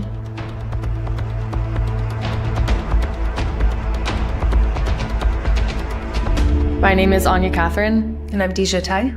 And we make the experiential artist duo called Operator. We are currently based in Madrid. We are still seeing through Human Unreadable, and we're in the kind of Act 2 movement score phase. I think what I'm most excited about is creating new paths for performing artists, dancers, choreographers to support themselves and participate in the art market. Again, pulling in like their relationship with like the physical space into digital, their performance always. I love them so much. I love the deep immersion in a physical and natural landscape here. Oh, and the flowers. I was just going to say that. See the flowers. Yeah, that's right. Just a very subtle. So Operator have really become one of my favorite duos, and it's so creative. I met Anya in Tokyo during the Bright Moments event there, and it was really fun to get to know her in person. And then we actually interviewed Operator on the Proof podcast, so got to really understand their process, and then to have a word from them in this show is really a thrill. I know you know Operator very well. Yeah, so they've been around for some time. You know, I know that as a duo they came together in 2016, but in that 2018-2019 phase, when artists really started to come together and put their work out there, the Contemporary and Digital Art Fair, which opened in New York May of 2019, I know that was the first time we exhibited artworks.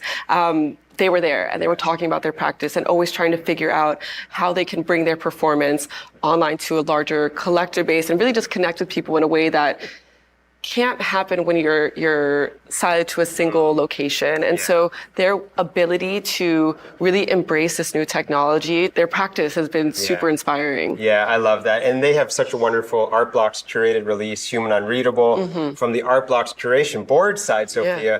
I so value the fact that you guys are highlighting these projects that are deeply technical, but also conceptual in nature. This one, theirs, has this physical dimension as well. So, you know, such a fascinating project. Yeah, I mean, Human Unreadable is probably one of the most exciting products to come from the Art Blocks end, especially on the curation side. Yeah. You know, again, their ability to really push the boundaries and pull in choreography, performance, environments, and really have that dialogue between the human body and technologies and the way that we can use them to express ourselves. Yeah. They just continue to amaze me every day. And they've shown work all around the world. They won the Lumen Prize, amazing collector base. So it's really an honor to have word from Operator in this show and in Grails 4. And the piece itself is so wonderful in that it's this image of Anya taken by Deja. And so I love that distinct but very much aligned expression of their collaboration and everything they do. So a true honor to have Operator as part of Grails 4.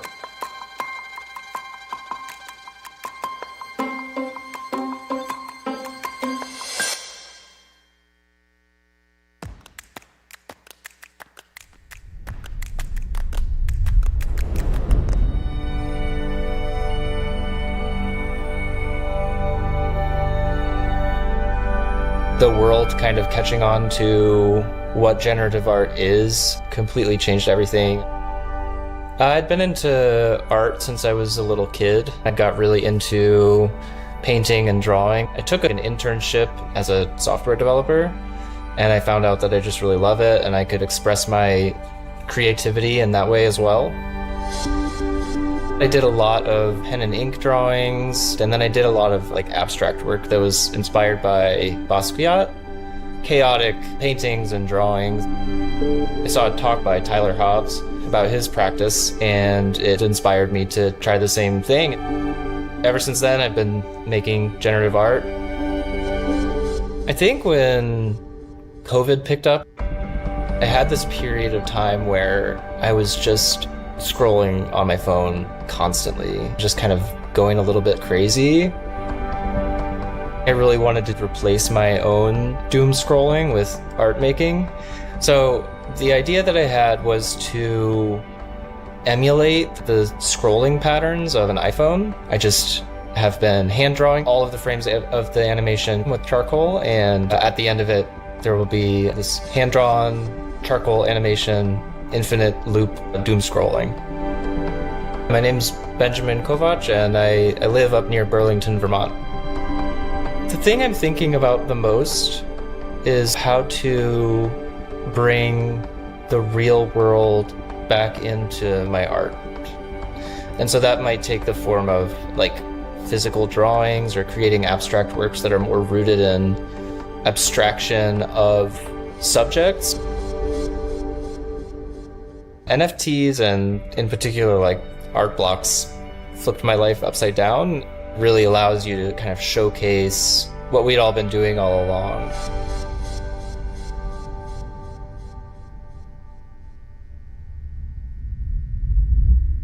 It's really how I feel every time I'm on Twitter. Yeah, so hand-drawn, but he uses Haskell, I think, to stitch everything together for the animation. I see that tension between analog and digital. It feels like a VHS kind of sputtering out. Yeah. And one big thing, if your GIF does not loop, oof. This thing is looping so well that I'm looking for where that stops and starts, and it doesn't.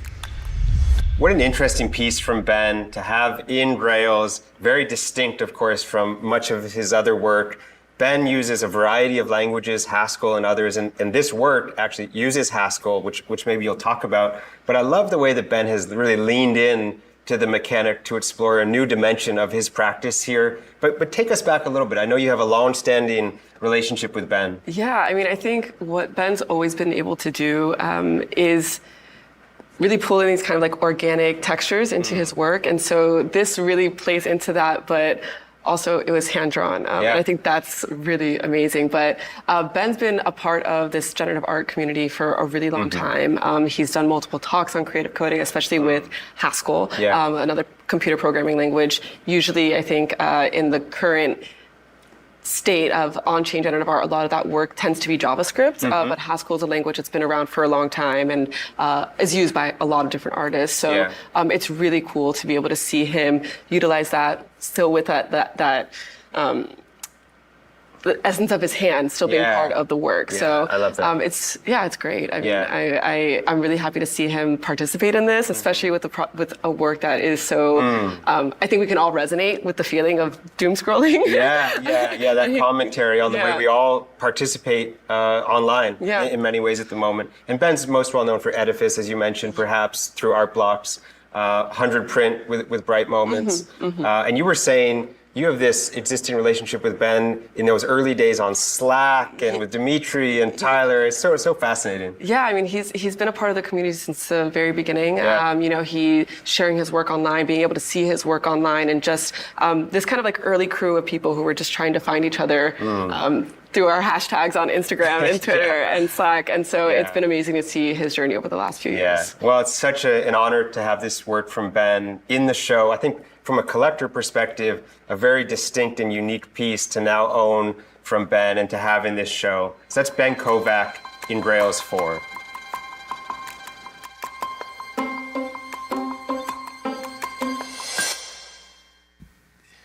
Wow, that was amazing, right? A lot of surprises. I really like that operator piece. I was not expecting that, right? So good. Yeah, so that was good. Grail number 2 with a beautiful lady in the grass. That was gorgeous. What do you think so far? I mean, I think with those, just what jumps out at me is how genuine a lot of those artists are. Yeah. You know, it's like they're here for their message, they're here for their craft, and Dr. Hans, that was just such a moving piece, you know, and I believe he hasn't done an NFT before, and I love this theme that's happening right now of generative artists who really created this space before it was a space. You know, 1960s, 1970s, 1980s, how do computers create art? And now they're having these moments, and getting Dr. Hans to do that was just awesome. And then I love Per. You know, Per Kristian is just such an authentic artist. His belief in the craft just jumps out at you when he talks. And he makes beautiful work. So those two really jumped out at me. But I mean, and Dangiuz as well. I mean, I talked about how Otherworld is an artist who has these 50, 60 ETH sales. Dangiuz is there as well. Dangiuz has been selling pieces for 40 ETH, 50 ETH, 60 ETH, just an artist that jumped into that next tier. And it's just a great group of artists to have assembled kind of as that last batch before the last one. For the last one, we have one left. It is 50 out of 50, minted pretty quickly because it has a very kind of like famous phrase in it that all the sleuths had said that it was from Satoshi. It's a famous quote from Satoshi. It looks just like a, what is it? What do we call them? The seed phrase, yes, seed phrase thing. It says, if you don't believe me or you don't get it, I don't have time to try to convince you. Sorry.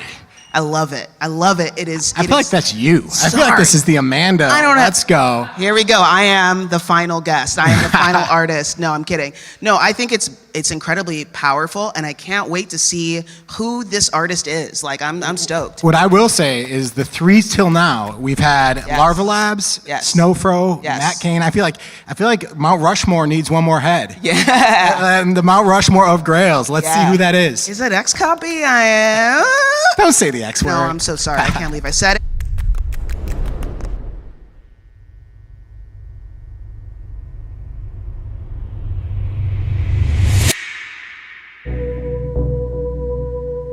when I was studying graphic design at school, after like my second or third year, one of my teachers said to me, he's like, this is good, but I know it's yours. If you're gonna go and work in a commercial environment, you need to be able to basically adapt this clinical graphic design, like systems-based thinking. It would just come out of me each time because I'd always think through it that way, and I would get that criticism. I've always stuck to this feedback loop of put it out, get feedback, move it along 1% or 0.1%. Like this very iterative process of being able to draw a very distinct line from this project to that project to this project. The way Grails is designed is the inverse, basically. I know a great outcome of this for me, I think, would be the constraint of anonymity and ways to wrap all of the stuff in a way that perhaps is not as aesthetically expected. My name is Jack. I live in Nashville, Tennessee now. Yeah, started my career as a designer, worked in a bunch of different agency businesses in New York. Basically every commercial application of design you can think of. Shot car commercials primarily for 2 or 3 years. Actually, what I thought was my dream job at the time. I'm a huge car guy. Then when COVID happened, had to figure out a completely new way to make a living.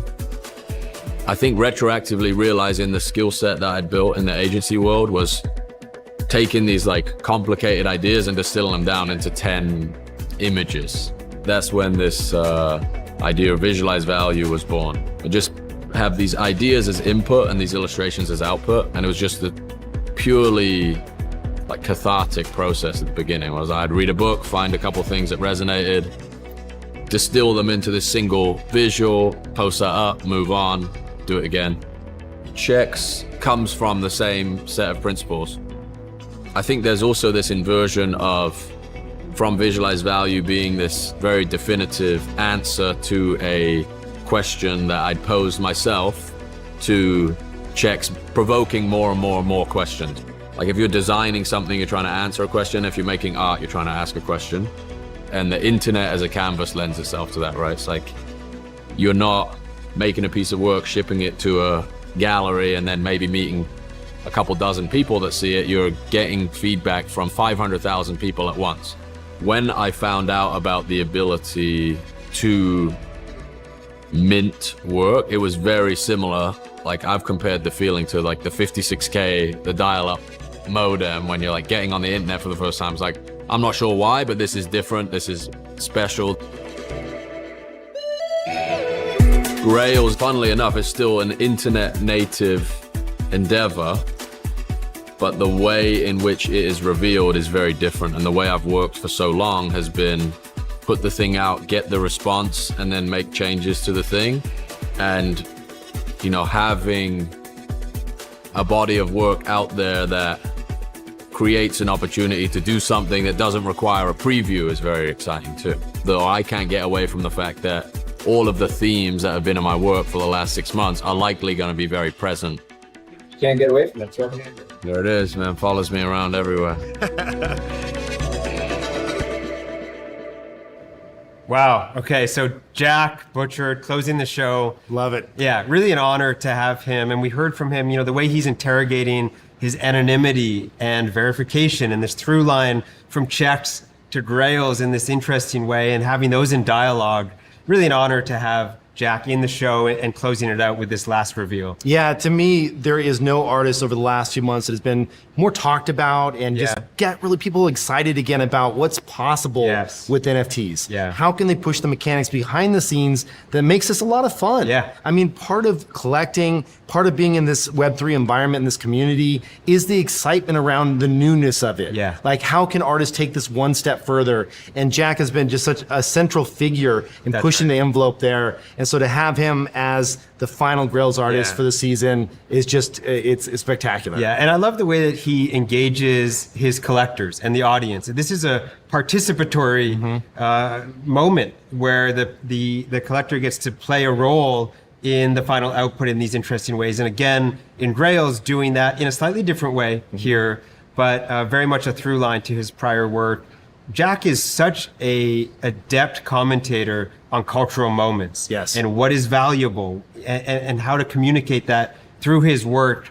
And Grails becomes this interesting container to ask those questions a little further. Yeah, and it's really interesting to see traditional art houses that are now recognizing him as an artist and saying these moments are meaningful.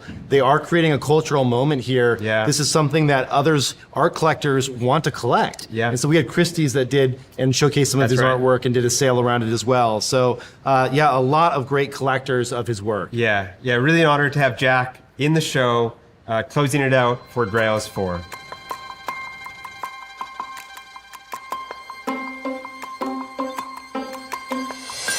What an amazing season. Grails Season 4, 20 incredible artists. The entire reveal process was so much fun. I mean, just taking a step back for a moment, going through the process of putting these shows together is this mix of emotions. Yeah. It's challenging, it's deeply gratifying, but such an honor to really play this role for myself and to help show this work from each of the artists. Yeah, and I mean, you have a fantastic team behind you. Yes. That is really helping you behind the scenes. People don't know behind the cameras everywhere else to pull this off. That's right. To put this together, to work with these artists, to get the artwork, to working on all the smart contracts and variations between the different editions and mechanics. It's a ton, but I just want to say thank you for helping curate this season. And obviously, we could not do this without the artists. Yeah. So a huge thank you for oftentimes, for the very first time, inviting us into your homes so that we can tell those stories. That's right. And really entrusting us to get it right. Yeah, that's right. I mean, we do not take that lightly. So it's really an honor to have work from each of these artists. And to your point, Kevin, tell those stories and do our best to do that very thoughtfully. Well, Season 4, it's been fun. Cannot wait for the next season. Let's go.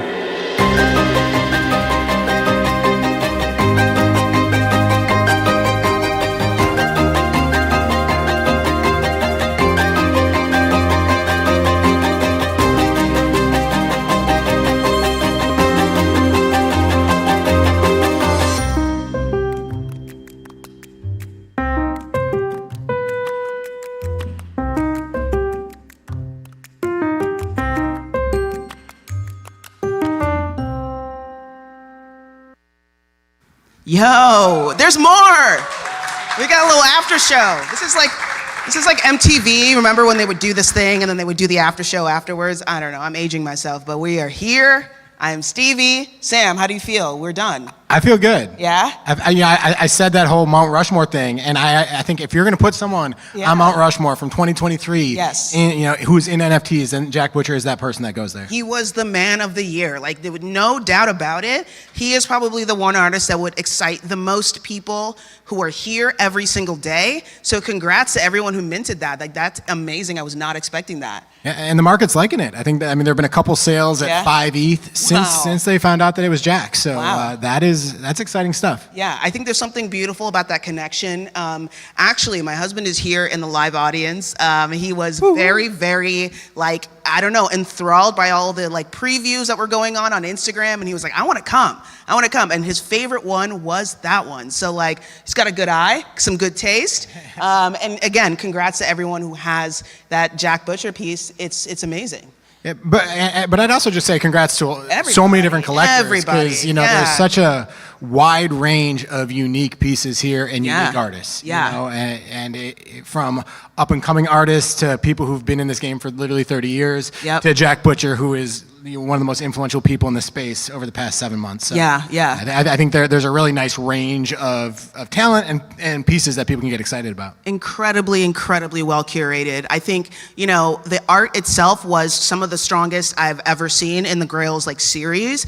But there's something really kind of amazing that I always just really enjoyed was like those first couple of seconds when you hear the artist's voice and you don't know who they are quite yet and you're trying to kind of figure it out. I think it just kind of shows to the space how many how little people really like know of the actual artists who have ever heard them or seen them.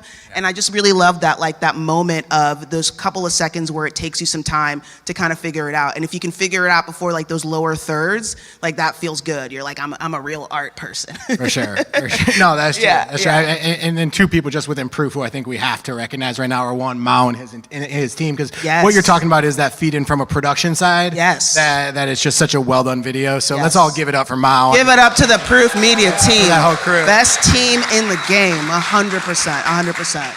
And then secondly, you know, Eli is the type of person that just delivers. Yes. You know, in this world, there's a lot of talk. Yes. In this world, there's a lot of stuff out there. Yeah. But then you get a guy like Eli who delivers. And Yeah. he finds 20 great artists Yeah. who every season, and you're like, we've used up all the artists. And then he finds 20 more who blow your mind. Yes. You know, and this guy, it is such a hard role to Yes. get people to agree to be part of this. Yes. To get people to come up with a piece that works. Yeah. To build a team of your own who's in the mix and can make it happen. Janet, I mean, the team he's built is incredible. Yes. So, you know, Eli, everyone just give it up for Eli. This guy delivers. Give it up.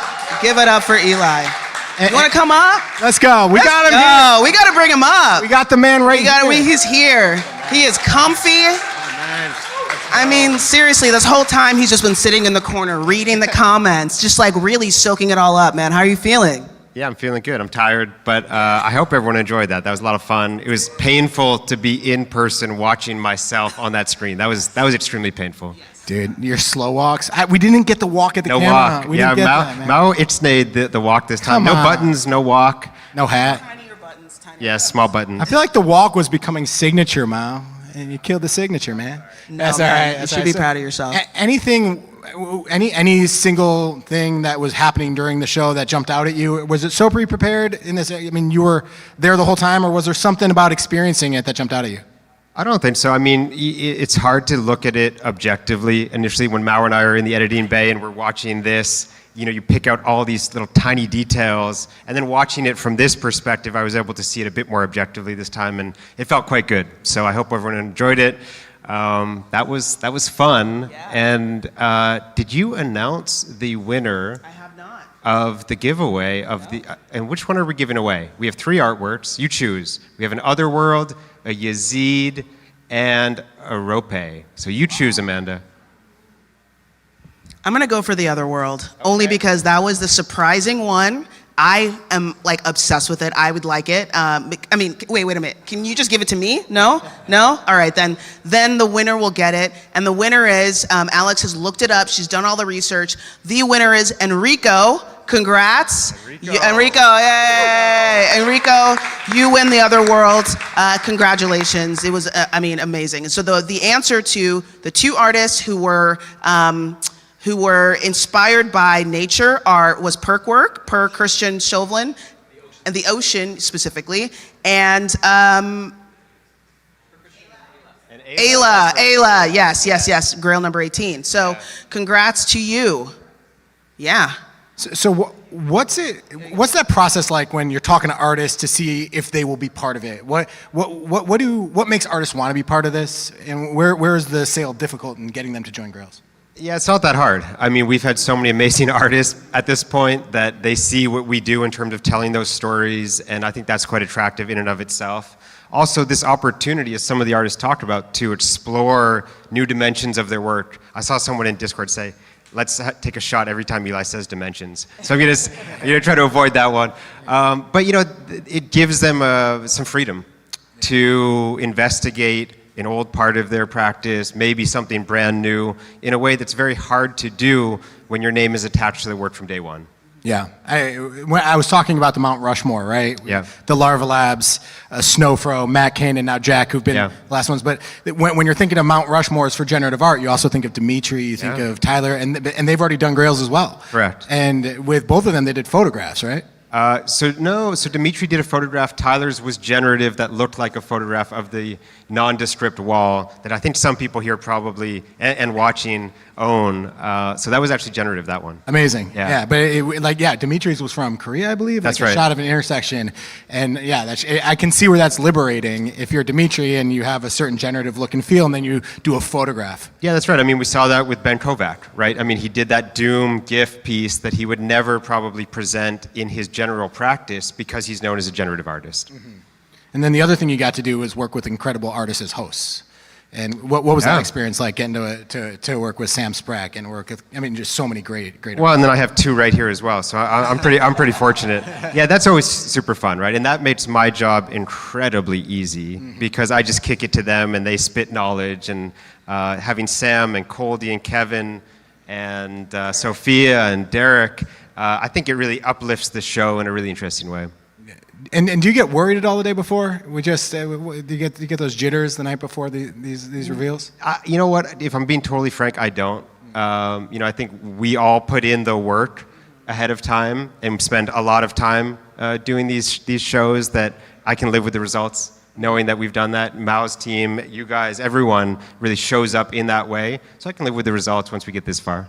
And then lastly, I think we're all thankful to you for everything you've done, but we want that Season 5 Alpha. Oh, let's go. We want go. that Season 5 Alpha. What should we expect for Season 5? Let's go. What are you thinking? I think our team is like, don't talk to me. Janet, let's get your opinions. Yeah, Janet's giving me the look. Janet's saying, put the mic down. No rest at Proof. I mean, at Proof is never a dull moment. That's right. But any thoughts on what's coming? What you want to explore next? Themes you want to explore? Art Basel is in December in Miami. That feels like a kind of reasonable thing to do. So maybe in terms of timeline, something like that made sense. Cool. I like that. That'll be really fun. And I think a lot of people are missing, really wishing they could be here to celebrate. And I think a lot of people will probably end up at Art Basel. It kind of works out. So I think it'll be really fun. We can get a lot of people and just make some noise for Grails 5. So that could be fun. Could be. Don't overcommit me. We won't. But yeah. That's true. This is just the after show. Who's listening? Under promise, under deliver, or under promise, over deliver. Yeah. Yeah. No, our Basel ain't that's just whispers right now. Yeah. We hate Miami. Boo. Anyway, no. I mean, it's been a really, really fun day. I'm excited. What are we doing later tonight? We are celebrating. So you're gonna turn this little this whole space into a space that we can all celebrate tonight here at Foundry at 8 p.m. It's gonna be a blast. I think we're gonna have some of the artists who are here. Which artists are coming tonight? Yeah, so I think Casey, Michael, and Otherworld, at least those three will be here this evening. Nice. We're also doing a Discord voice chat. Yes. In a couple minutes. I'm looking at Mao. Mao, what time are we doing that? At 1? Okay, yeah, so proof holders in the proof Discord. I think we have 4 or 5 of the Grails 4 artists joining us, and we'll debrief a little bit.